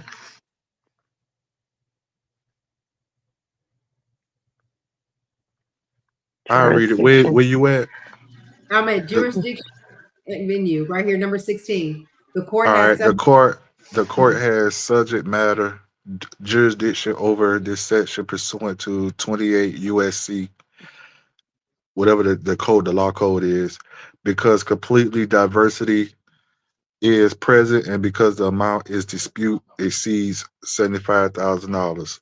The court has personal jurisdiction over defendants because they were present in New York when they made false and defamatory statements that injured Mr. Combs because they directed their false defamatory statement about Mr. Combs to individuals in New York, among other places, because they caused harm to Mr. Combs in New York, among other places, because the defendant Mitchell does business in New York, and because defendant Nick Star Media Incorporation conduct business in New York, including through the filming and distribution of its program News Nation in New York. Venue is proper in the court pursuant to got the code law because of substantial part of the event giving rise to Mr. Combs' claim occurred in the Southern District of New York. Y'all heard me? Yeah, we heard you. We hear you. That's all on that page. I turned it. Okay, okay. Including publication of the defamatory statement here, Mr. Combs has been damaged in his business, personal, and professional reputation and enjoyment of fundamental rights in his district. In this district, factual background: Sean Combs became famous for his extraordinary and historic achievements as a musician and music producer, hip hop presario, record label owner, fashion innovator, and icon, path breaking spirit entrepreneur, and committed philanthrop- philanthropist. Philanthropist.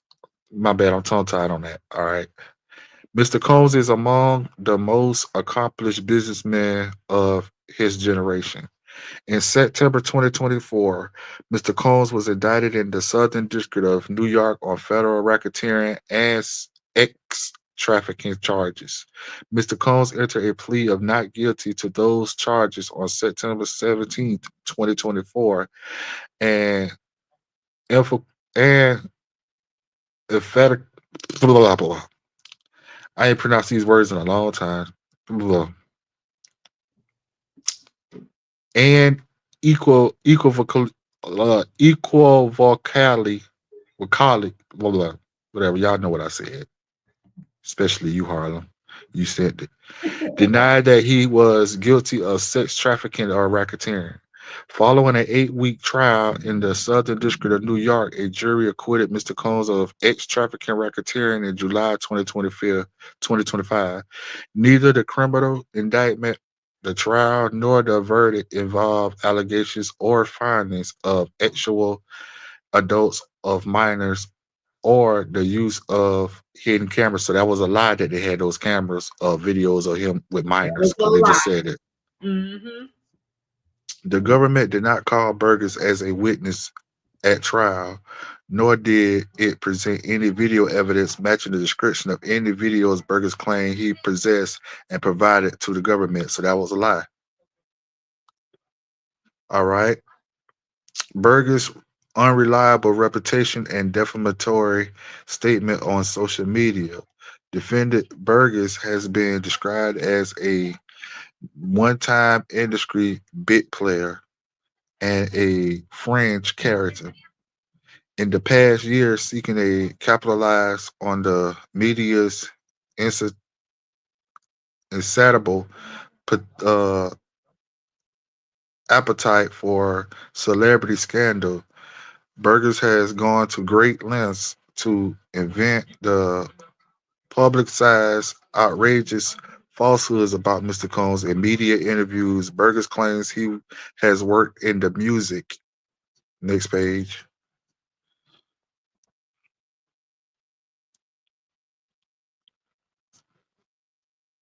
All right.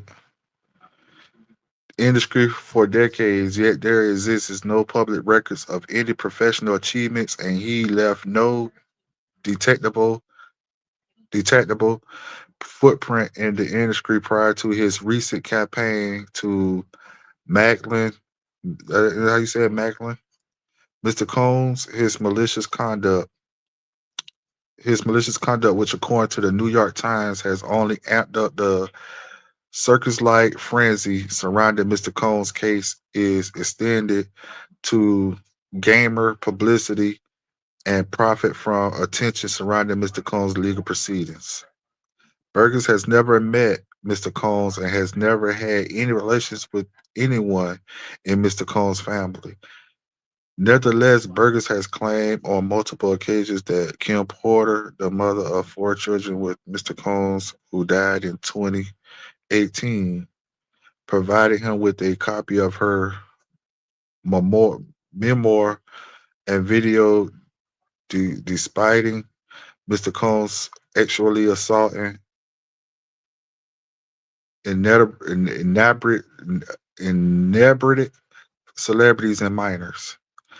Those close to Mr.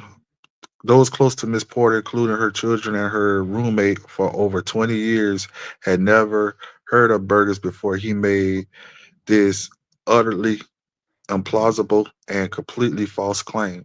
Hold on, hold Burgess, on, hold on. And right here, he even went so far as to say that he talked to Kim Porter on the phone, and she like gave him permission to do this right before she passed away, which is I think my opinion is not the truth. Go ahead. I just had to say that. so is Mr. Burgess was a blogger or something? Mr. Burgess, I don't know where he came from. He just popped out the blue and said that he was connected to somebody that was connected to Kim, and whoever was there with Kim, they I don't even know how he obtained these recordings. And then he said that he was talking to whoever gave them to him, and Kim just happened to be there. Kim gets on the phone and talks to him and was like, "All this is true. You know, you have permission to do this." And then she's gone. Right? I don't know where he came from. Harlem, do you know? No. Remember the book came out and it was him and the white guy. And they did the book off of whatever videos or whatever he got from Kim allegedly. Right. That's how it worked. That's exactly how it worked. And I think, and it's just all bogus to me. And I think, Yeah. and they're saying also like he got like $100 million lawsuit, and I think he has a good chance. If this is true that he don't have none of that, he got a good chance of winning his lawsuit.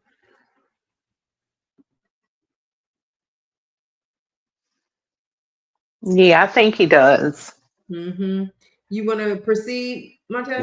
What Marva talking about? I'm doing good. Because you said you was skipping through all those words you hadn't used in a while. Oh, all right, all right, all right, all right. All right. Burgess has made his false claim numerous numerous times to the press and in social media appearances. In one such interview broadcast on or about October 31st, 2024, on the Atwood Unleashed YouTube channel. Burgess elaborated on his false claim that he received these materials directly from Kim Porter, host Sean Atwood, whose YouTube channel boasts 946,000 subscribers, included upon information and belief. Numerous subscribers in New York, as Burgess, upon information and belief, must have known, introduced Burgess in one interview by noting that he has certainly been making waves on the internet. Atwood was almost that also noted that we've had so much interest in this one. On the broadcast, Burgess falsely claimed that Miss Porter enlisted the help of a music industry mutual acquaintance to put her files in Burgess' hands. Especially Burgess claimed that this individual called Burgess and told him, "I got something for you," Kim told me. Go ahead, Harlem, on claim 26.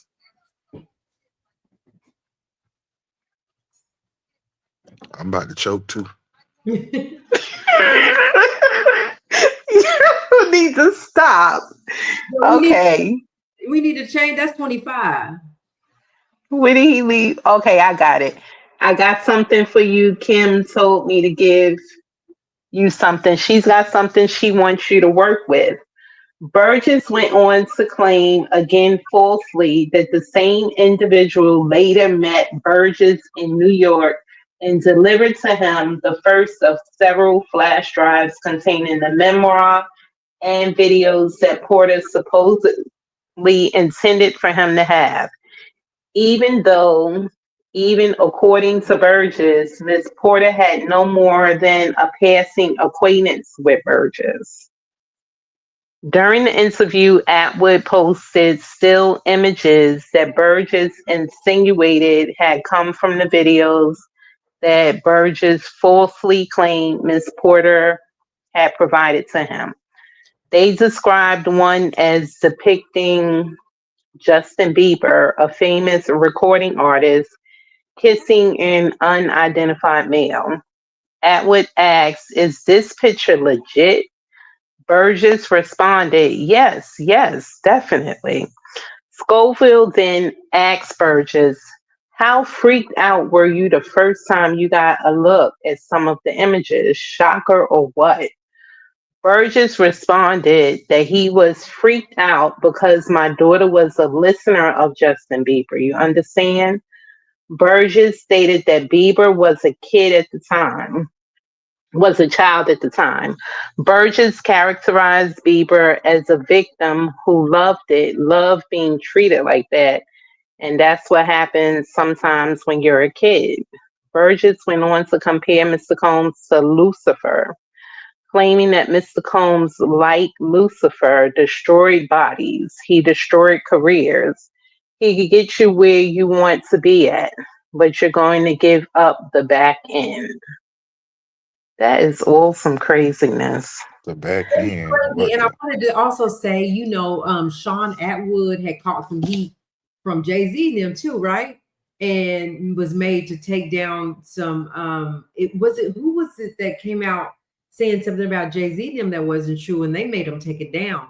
And so Sean Atwood was just bringing people on, namely Corey Burgess. But I think Sean even caught on to like, this don't sound right. Like this don't look right. Anyway, you can move on. I just wanted to say Sean kind of let Jaguar take over his channel. That's what it was. Um yeah. Yeah, he allowed her to come on there and just take over and say and do whatever she wanted to do. Cuz I used to look at him at a time and then I stopped looking at him cuz it kind of started getting crazy. Yeah, they just watered it down because I watched him and he just allowed her to say whatever. And Jay-Z was like, nah. His team was like, y'all, this ain't happening, and made him take it down. I forget what she had said at that particular time, but he had enough and he made him take it down. And then like even the other girl that she lived in like England or Britain or somewhere over there. She even like stopped going on that channel as well because they was full of crap, and he was just letting people say whatever to get the clicks and views at that time. Right. Hey, hey, Harlem. I mean, Yes. before you start back up, a phase it's like how when you doing a live production, like some of the funny moments in the live, cut that out and make shorts with them. Yeah. Okay. Got it. Thank you. Okay. I could start that. Yep, we Yeah, ready. yes, you may. Burgess also commented on an image that appeared to depict Mr. Combs with his arm around an adult woman's shoulder. Schofield falsely suggested that the photograph evidenced actual misconduct with minors. Yeah, it's disturbing how the number of people who appear to be underage and all of these things, I think that's probably what we're going to see on these superseding indictments. It's got to be, man, it just seems coming back to the underage thing again and again and again. It's terrifying. Burgess and Schofield's statements about these images on the Atwood Unleashed broadcast were specifically and maliciously intended to convince viewers falsely that Burgess possessed and Atwood and Schofield had seen evidence that Mr. Combs had engaged in actual abuse of celebrities and minors, even though they knew those claims were false when they made them. On the same broadcast, Burgess insinuated falsely that talking about Mr. Combs and the fake memoir and videos put him in danger for his life. Burgess also described his efforts to market the fake Porter memoir on Amazon.com, which he initially gave the ghoulish title Kim's Lost Words. As word of the purported memoir has circulated, Kim Porter's children and best friend publicly discredited Burgess's claims that he had received personal files of Miss Porter's, posting on social media and informing the press that Miss Porter had never written a memoir or maintained a journal. On or about September 25th, 24, Miss Porter's children released a statement including the following confirmation that Burgess was lying. Claims that our mom wrote a book are simply untrue. She did not, and anyone claiming to have a manuscript is misrepresenting themselves. After the book was denounced by Miss Porter's family and others as a fake, Amazon pulled the volume from its website on or about October 3rd, 24. Subsequently, Burgess marketed another equally false and defamatory version of the book titled Kim Porter, Tell It All on a different website, www.jamalmillwood.com.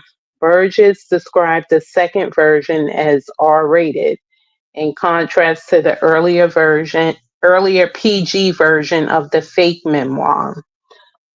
Upon information and belief, sometime in or around September 24th, Burgess contacted Mitchell seeking to team up with a lawyer in an attempt to legitimize and or profit from his outrageous lies. Mitchell's unreliable reputation. Mitchell is a civil litigator. Her anonymously named law firm. On her firm's website, she boasts that her practice focuses on high profile cases, including claims of actual assault perpetuated by a celebrity. A recent complaint filed against Mitchell by the Florida bar similarly observed that Mitchell represents individuals who allege they have been actually assaulted by celebrities. In connection with one such representation in or around 2021, Mitchell brought a lawsuit against plaintiff and the celebrity musician Trey Songz on behalf of a woman claiming actual assault by Trey Songz. Plaintiff was dismissed as a defendant from that lawsuit in its early stages. In 2022, a witness in that lawsuit testified that Mitchell tried to bribe her to lie about witnessing the perpetrated assault and being assaulted herself. In connection with those allegations of professional misconduct, 3 complaints were filed with the Florida bar accusing Mitchell of engaging in witness tampering. In addition, on or about February 15, 2022, Trey Songz's lawyer publicly filed a motion for sanctions against Mitchell, seeking dismissal of her client's lawsuit. The court hearing the sanctions motion ultimately declined to award sanctions, characterizing the evidence before it as a classic she said scenario.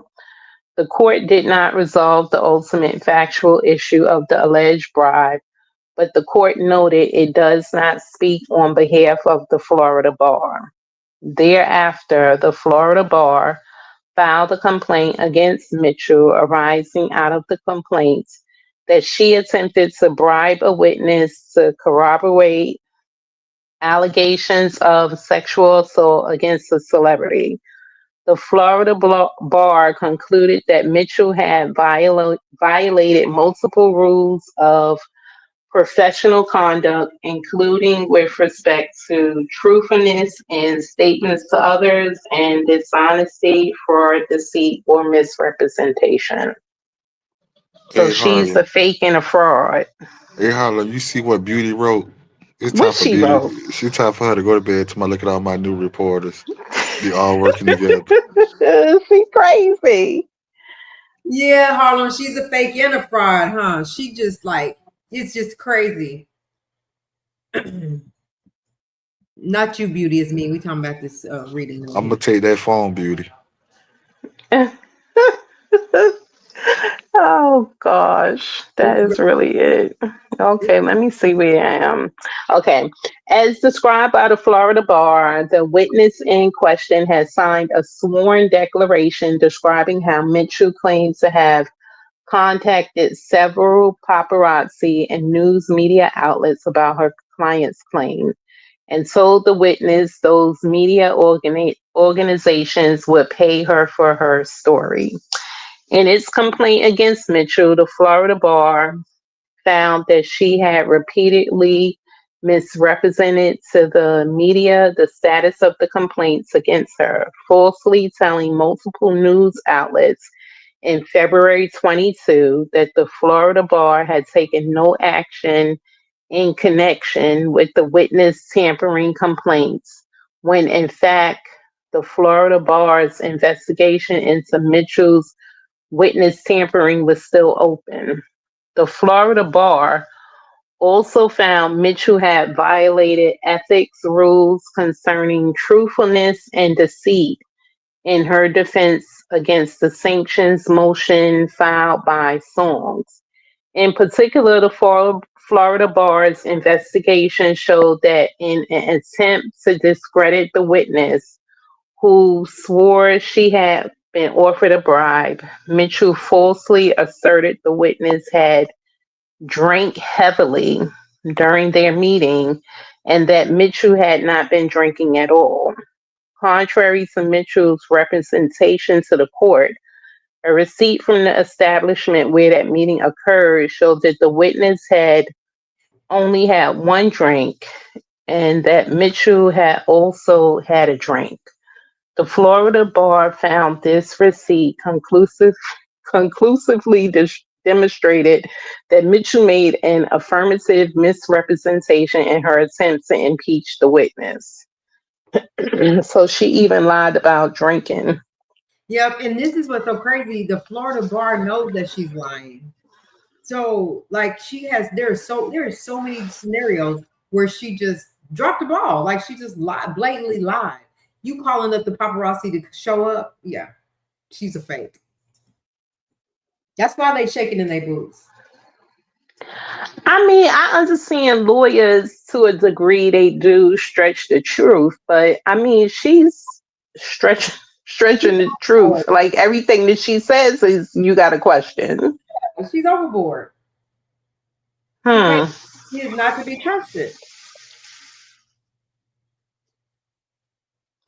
So, for her repeated lack of candor to the media and to at least one court, the Florida bar has requested that Mitchell be disciplined. Other allegations brought by Mitchell against celebrities have similarly been publicly discredited. In or around 2022, Mitchell brought a $20 million lawsuit against the rapper Chris Brown on behalf of a woman claiming Brown raped her.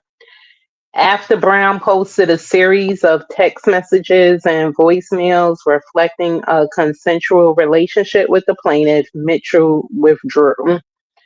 In the summer of 2024, Mitchell filed a lawsuit against Mr. Combs on behalf of an adult entertainer who alleged she had been ex trafficked by Mr. Combs. This lawsuit did not involve any allegations of hidden cameras or conduct involving minors. After filing the lawsuit, Mitchell launched a media tour in which she repeatedly offered to discuss allegations against Mr. Combs, including an interview with TMZ Live, during which Mitchell sat in front of a propped up copy of an issue of Vibe magazine with Mr. Combs on the cover. Mitchell has brought at least two other lawsuits against Mr. Combs. She has spoken about them extensively to the media. In exchange for press appearances to discuss the allegations against Mr. Combs, Mitchell has demanded luxury accommodations, including first class flights to New York City, a minimum 2 night stay at a 4-star minimum hotel, on site hair and makeup services, meals and snacks, and an unspecified materials fee. She has insisted, moreover, that such interviews must occur in New York. She is something. Okay, I'm passing the mic.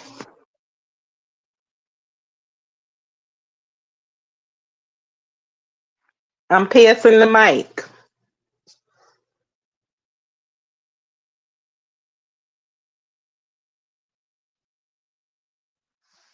Who gonna read next?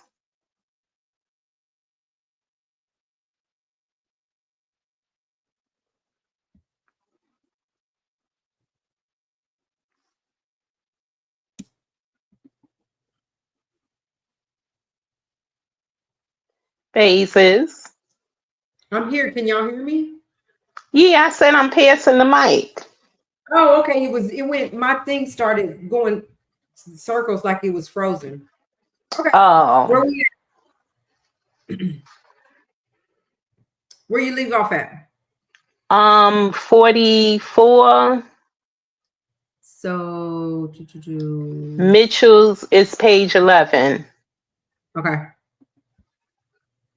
I was a page ahead of you. So 44. You already said that. Oh, okay. So Mitchell's, Burgess, and Next Star's defamatory statements as on national television. Mitchell has peddled numerous false claims about plaintiffs to various media outlets.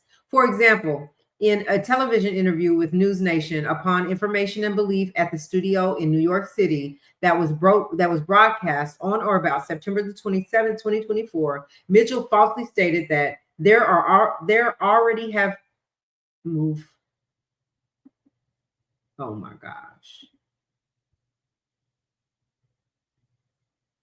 It's in the way. There already have move out the way. It won't let me do it.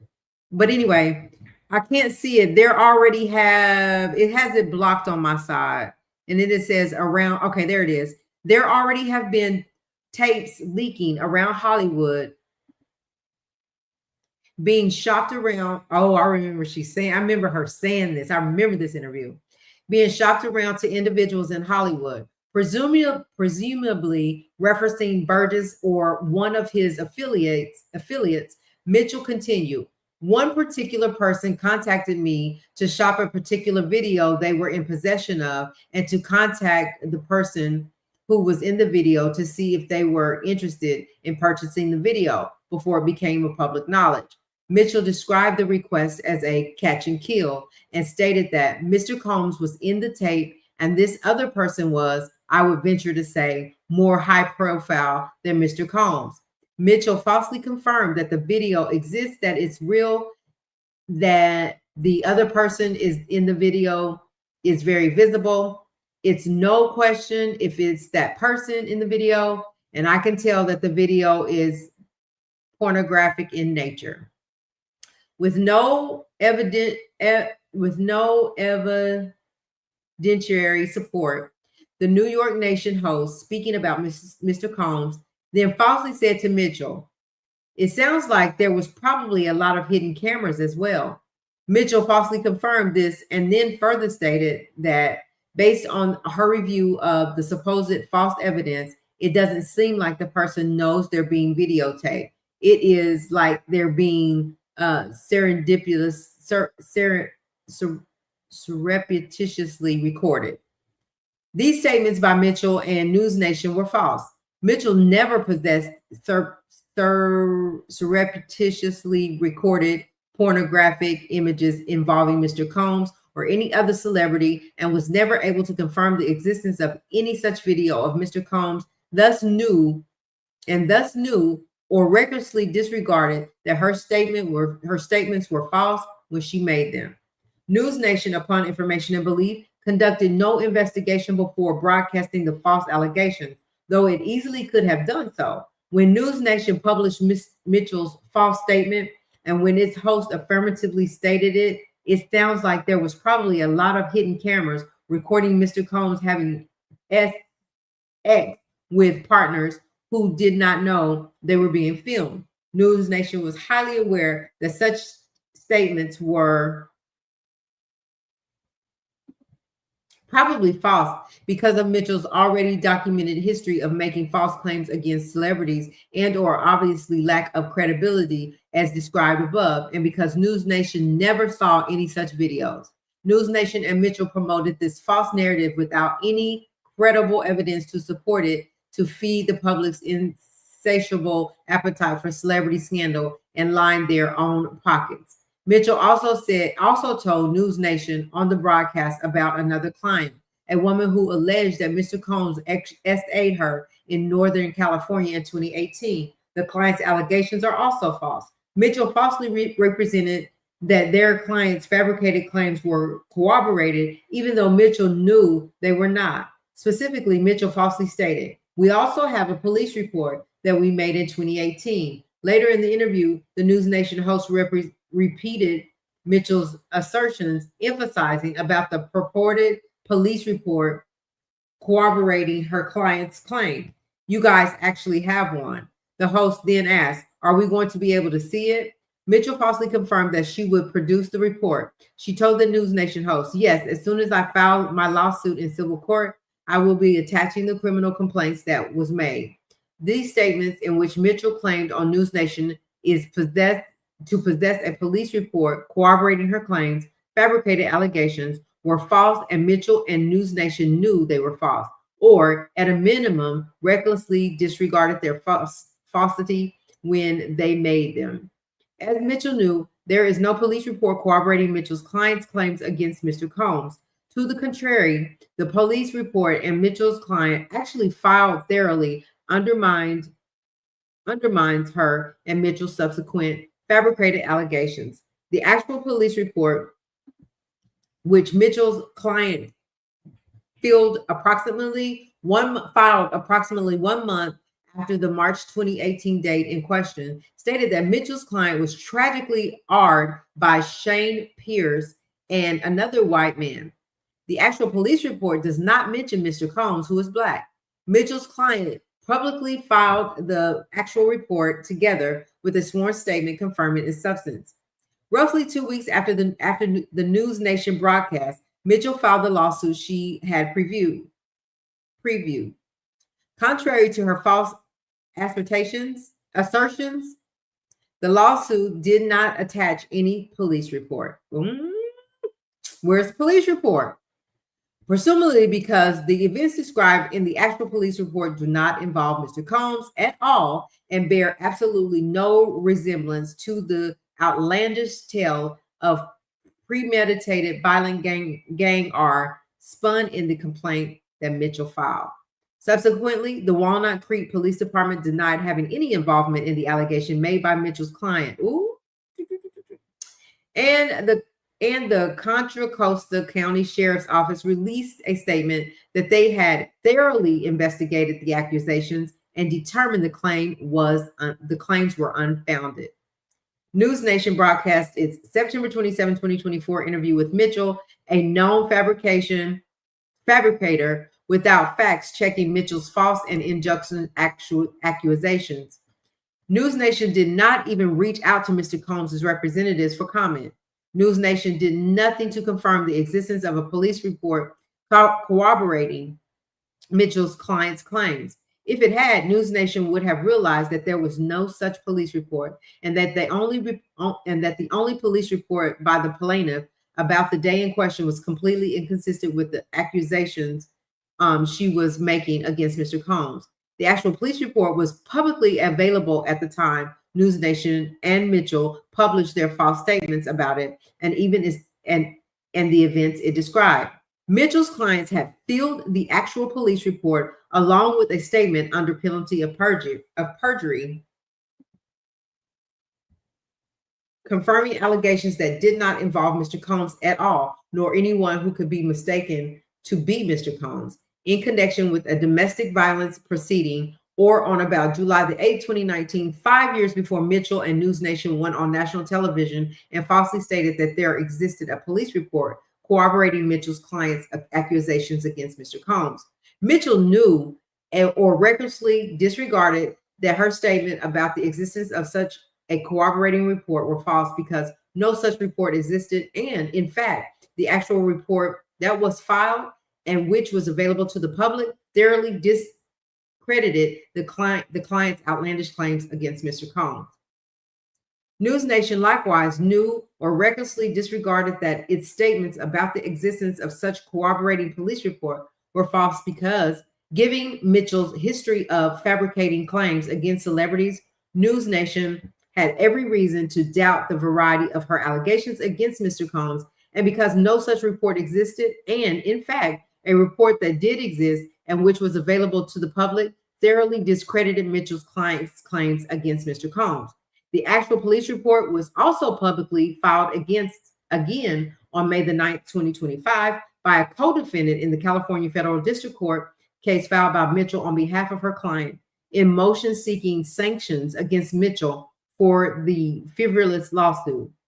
And it was further described in a filing in the court made by plaintiff on May 21, 2025 in response to News Nation's letters concerning its anticipated motion to dismiss this lawsuit. Despite knowing the only police report by Mitchell's client involving the date in question undermined rather than corroborated heinous allegations against Mr. Combs, News Nation has to date still not corrected the file statements it published on September the 27th, 2024. This is despite a January 19, 2025 News Nation follow-up interview with Mitchell and her client about allegations involving the 2018 police report. On or about October 31st, 2024, Mitchell appeared on News Nation again, this time with her client Burgess on News Nation's Banfield show Upon Information and Belief at News Nation Studio in New York, which is also broadcast on YouTube. The host introduced the interview by announcing that Burgess just testified before a federal grand jury. He says he was in possession of a trove of digital evidence of Diddy's freak-offs and parties. His name is Courtney Burgess, and he says a friend gave him 11 flash drives that belonged to the late Kim Porter, Diddy's ex-girlfriend and the mother of his 4 children. On those drives, the witnesses says 8 videos featured 8 celebrities at Diddy's freak-offs and parties, and the 6 were males, 2 were female. The host went on to note, because the 8 people in the video, the 8 celebrities in the videos were alleged victims of X crimes who know who they are. We know who they are, but we will not be naming them, famous or not. The statement was false, and the News Nation host knew it was false.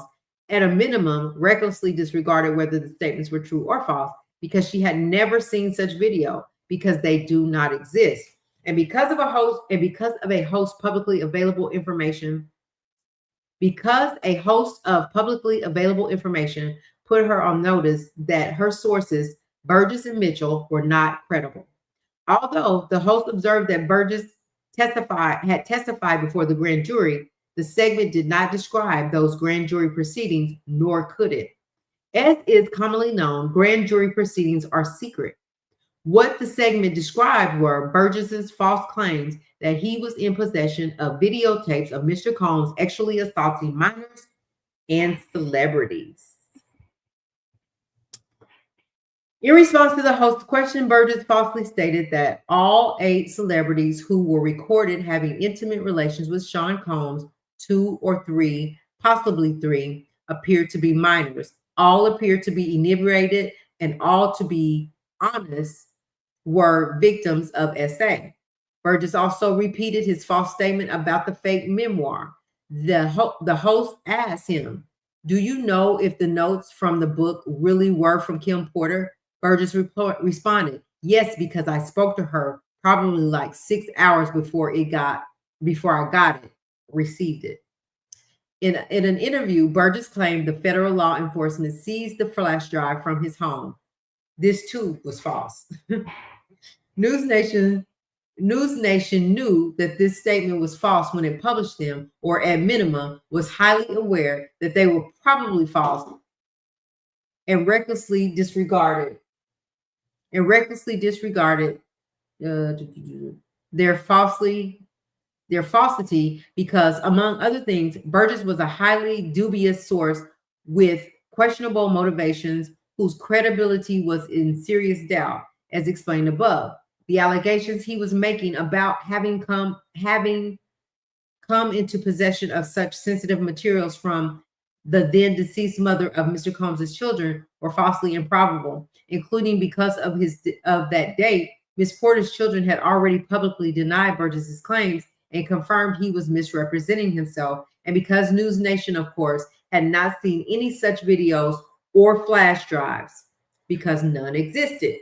Mitchell made statements throughout the interview and were unambiguously intended to convince viewers not only that Burgess was telling the truth, but also that she had independently corroborated his claims and was vouching for him. Mitchell made similar statements on or about the same day as the Banfield YouTube broadcast. During a separate interview she and Burgess gave outside of the federal district court in Manhattan. In that interview, the reporter asked, "I know you can't mention celebrities per se. You did mention some in the interview. So just to clarify, you can back that up with actual factual footage?" Mitchell responded, we have. It's things that we have. Yeah, it's things that we have. Mitchell intended this statement to convince viewers that Burgess's false claims about Mr. Combs were true, even though she knew or recklessly disregarded at the time that the claim was false. In her shameless pursuit of the spotlight, Mitchell repeated these known lies in a documentary The Making of Bad Boy, that aired on NBC's streaming platform Peacock on January 14, 2025. In that documentary, Mitchell endorsed the ludicrous allegations of her client, Burgess, stating that Burgess has done interviews where he purported to own several flash drives that included X tapes with 8 distinct individuals, including A-list celebrities and Diddy, all engaged in X. He believes that these people were intoxicated and that they may not have known that they were being recorded. Then explicitly endorsing Burgess's known lies as true, Mitchell added, and Courtney ultimately handed over the video to the federal government. These statements were completely false. Mitchell knew, or at a minimum recklessly regarded, that these statements were false because no such videos were ever turned over to the government, because no such video exists, and because there were numerous reasons for Mitchell to doubt Burgess's credibility, including that Miss Porter's children had confirmed his claims of having received sensitive information from their mother were false and that he was misrepresenting himself. Mitchell did not stop there. She continued to lend credits to Burgess's lies, asserting that Mr. Combs took the videos, which she knew did not exist, so that he could wield power over the purported subjects. It was to advance his influence and his power. Next, who's reading next? I read. Is Okay, Alberta still with us? I don't know. Because she Alberta? up there.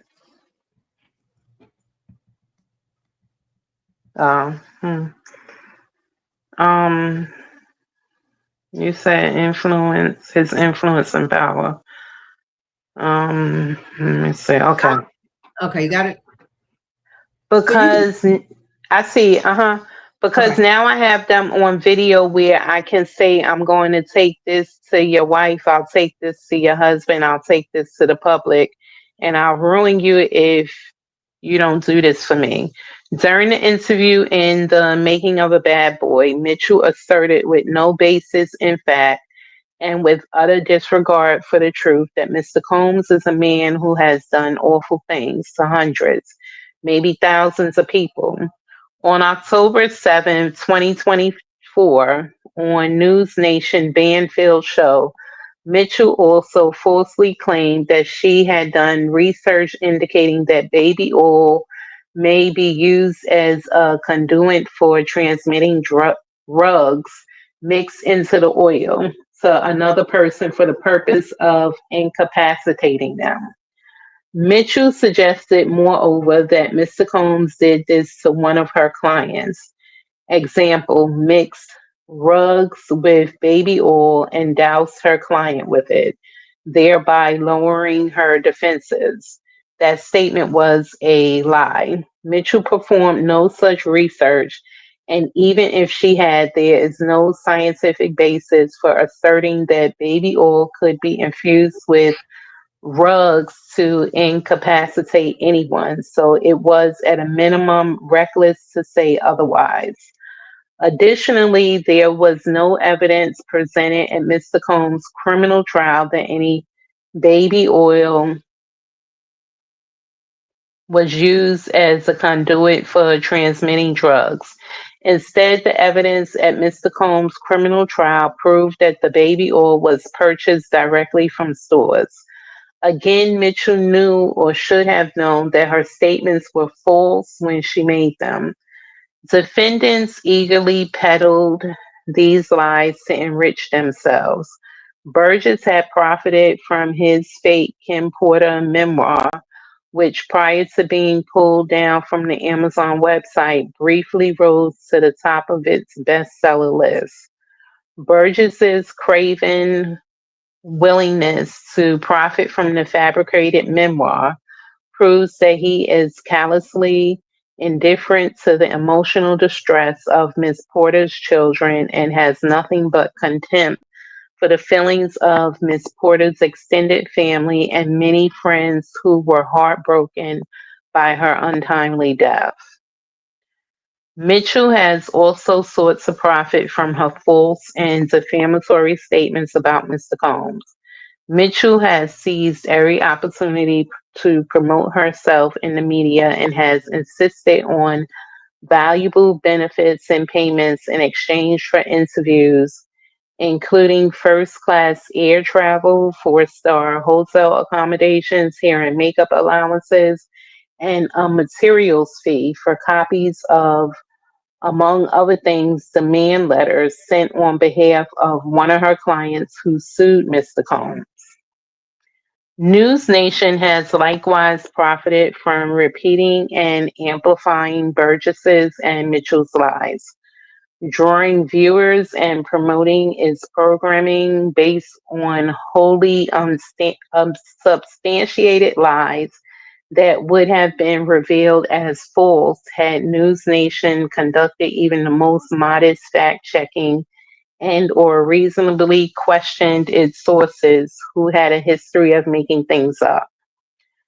Defendants made false and defamatory statements about Mr. Combs knowing that they were false and with reckless disregard of their falsity. Defendants made these false and defamatory statements in bad faith as part of a deliberate effort to damage Mr. Combs' reputation, undermine his business, and by painting him as a debauched and am I saying that?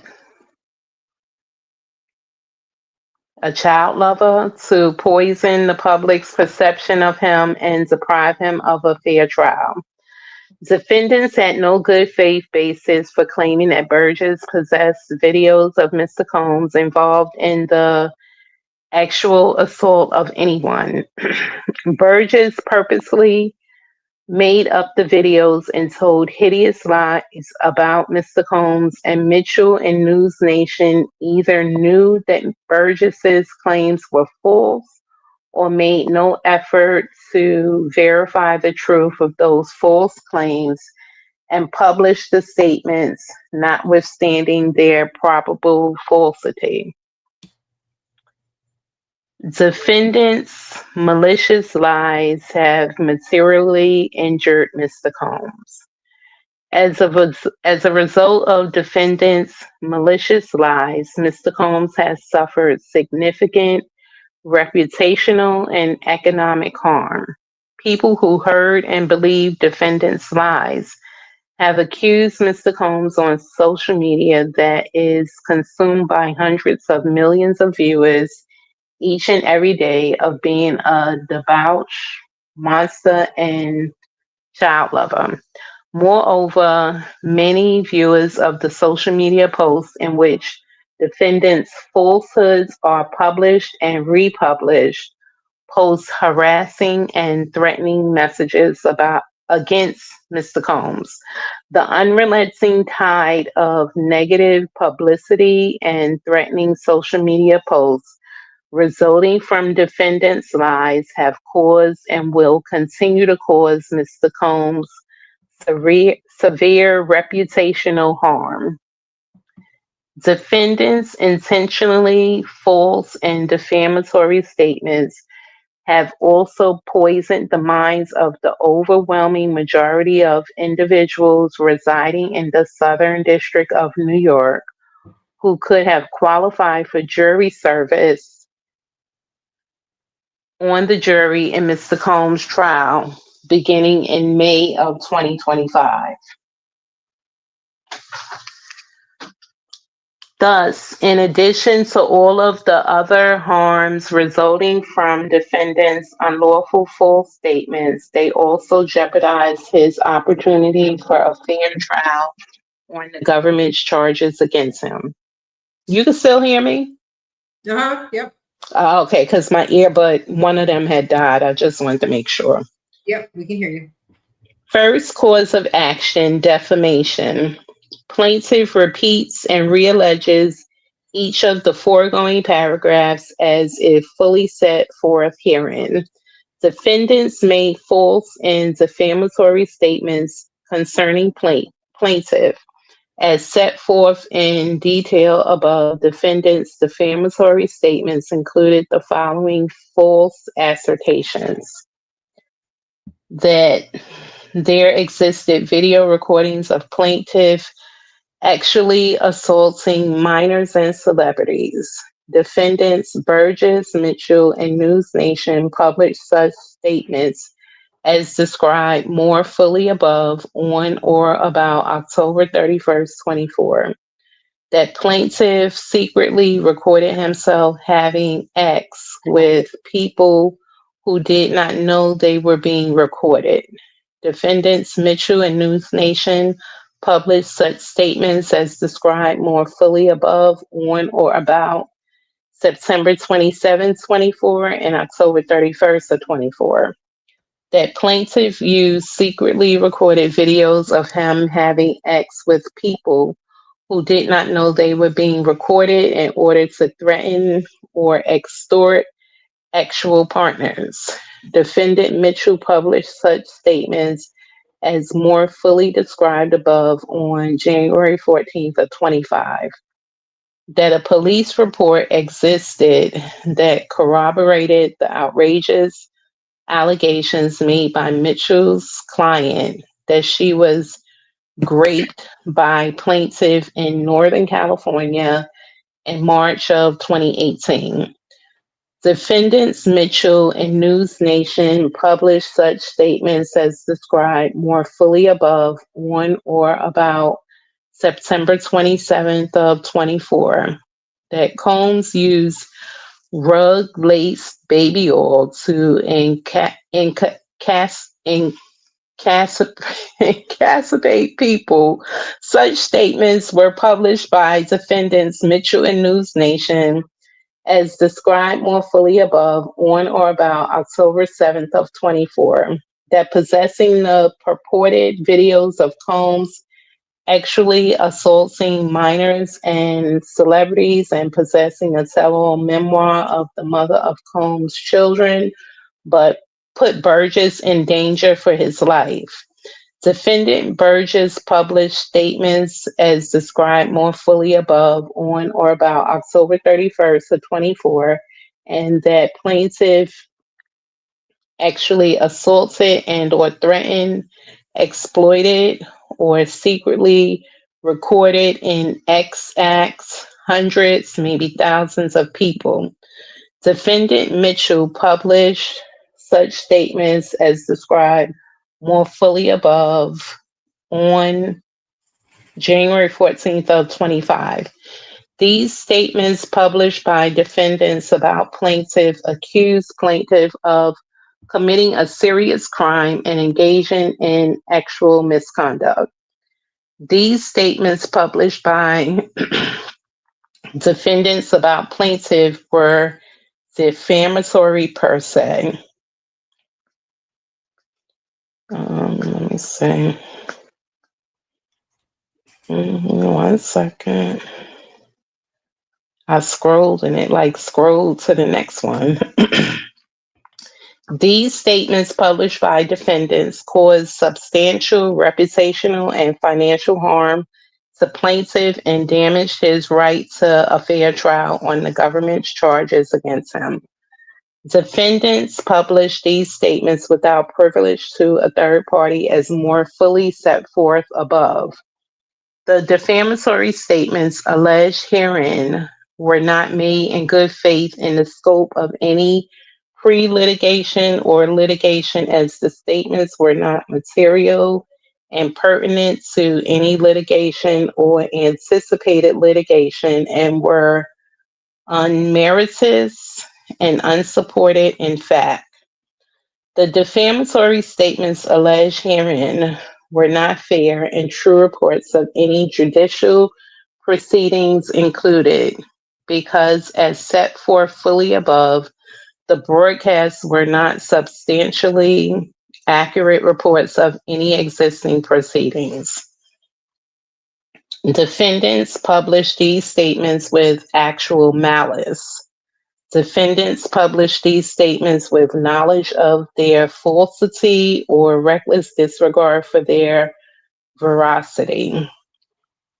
As set forth more fully above, defendants Burgess knew or at a minimum recklessly disregarded that the defamatory statements he made were false because, among other things, he did not possess the recordings he falsely claimed to possess, and no such recordings existed.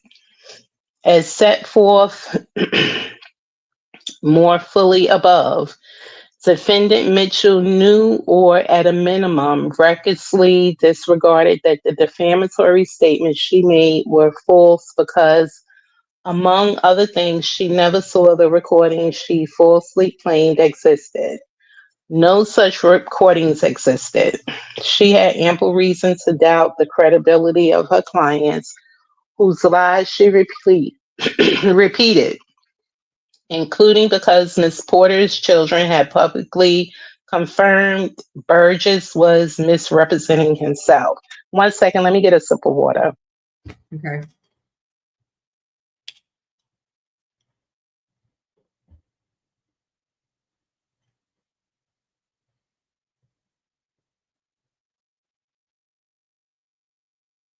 Okay.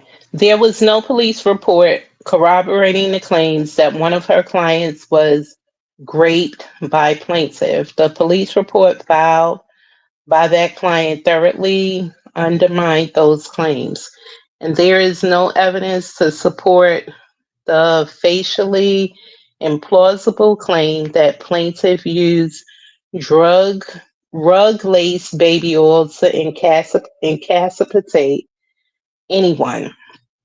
As set forth more fully above, defendant News Nation knew or at a minimum recklessly disregarded that the defamatory statements it published were false because, among other things, News Nation took no action to verify their sources or inspect underlying evidence, despite reason to doubt the existence and accuracy of the videos and documents they falsely described. News Nation never saw the recordings it falsely claimed existed. No such recordings existed. That's crazy, though. Yeah, that's crazy. News Nation had ample reason to doubt the credibility of its sources, Mitchell and Burgess, whose lies it repeated, including because Miss Porter's children had publicly confirmed that Burgess was misrepresenting himself, and because Mitchell had a history of making false claims in connection with her prosecutions of actual assault against celebrities. There was no police report corroborating the claims that one of Mitchell's clients was raped by plaintiff, and the police report filed by that client thoroughly undermined those claims. Prayer for relief, wherefore plaintiff respectfully requests judgment awarding plaintiff money damages in an amount to be determined at trial, but not less than 100 million, and granting such other and further relief as the court deems just and proper. Demand for a jury trial. Plaintiff demands a jury trial. Oh wow. Yeah. That was that. Mm-hmm. So he wants a jury trial. Yeah. Yeah, I But believe, that's crazy that you could just go to the news media and say X, Y, and Z. You don't have anything to show to them. It's just whatever you tell them. especially on that level, because they are a big platform and they have millions of people watching. So you're gonna have to, if you come on here, you gotta show me your receipts. I gotta know that I know that what you're coming on my platform saying is the truth. And if you don't care about the truth, you just want it because of the numbers, there's a problem there. And so I feel like they should be accountable for that. Like you should be able, you should have to show your receipts. And I don't think that that has happened. Like he didn't have nothing to show, and they're just up there because I said it was. That you take my word for it. No, Yeah, it's just accusations like that, and they just saying that you have videos with other celebrities. So right, allegedly, at that time, she saw Ariel Mitchell saw still pictures. So why didn't you show those still pictures to News Nation? right. Where those? And then you said, okay, yeah. Well, I have a police report, but I once I file, then I'll attach it to to what I filed. You didn't even attach a police report to what you filed because it didn't pertain to Puff. So they sitting on those on that platform, and they were so believable. Like they were so believable. Like with Courtney, I was just like side eyeing him, but then she had his back so bad that I thought, okay, well maybe because she's a lawyer, she should know that you're not gonna go on here and tell lies. Ain't happening. Ain't happening. So But I just that's why I side eyed her because, like, she's the only lawyer that I ever known to be on Tasha K. yeah. And so that should tell you as well, right? She like I just don't now. And then again, what we said the other day, where's she now? Like if you standing on business, if that is if you know that you got what you got, where you at? Why are you not seeing nothing? Because I feel like they know they gonna have to like how we gonna win this? How we gonna beat this if we don't have the evidence? So there you have it. Like, I feel like Puff has he stands a good chance to win this lawsuit against them because when you can't present your receipts, you can't present your evidence.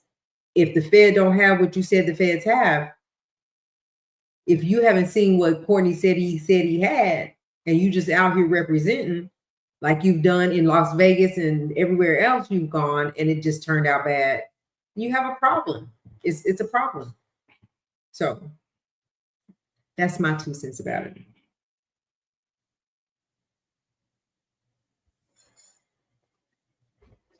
Yeah, I think he gonna win with this one. I think this is a dub for him. And it remains to be seen. The only thing that's gonna knock it out the park is if they able to produce, and I don't think they're able to produce. That's the only thing. That's the only way they can win. Is they're gonna have to produce the receipts, and they don't have the receipts. You have a whole police force saying that there's no such thing, like we don't have that.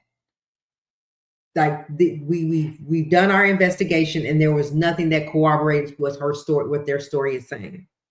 So I mean, that tells you right there. So anyway, you guys, thank y'all for being here. Yes, Jacqueline, thank you for being here. You are more than welcome to come. We go live just about every day. And so you're welcome to come. We're glad you're here. Thank you for subscribing again. And to everybody that came tonight, I appreciate you being here. We had a lot to discuss tonight. So that was a lot. It'd be them 25 pages they give me. It'd be 25 pages. But it's good information though, that that we're sharing. So again, Harlem, thank you for what you've done. Anything else? I think for tonight, I don't have anything. We're going to continue to follow the THood story for sure.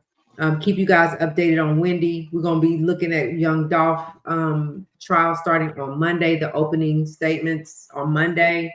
We got a lot to be following. So I'm really interested in what Russell is doing in New York. Russell, what you up to? Or are you just visiting because you don't have an address? So we'll hear about it. We'll hear about it. Other than that, y'all, thank y'all for coming. I appreciate it. And we'll see y'all right here again tomorrow night.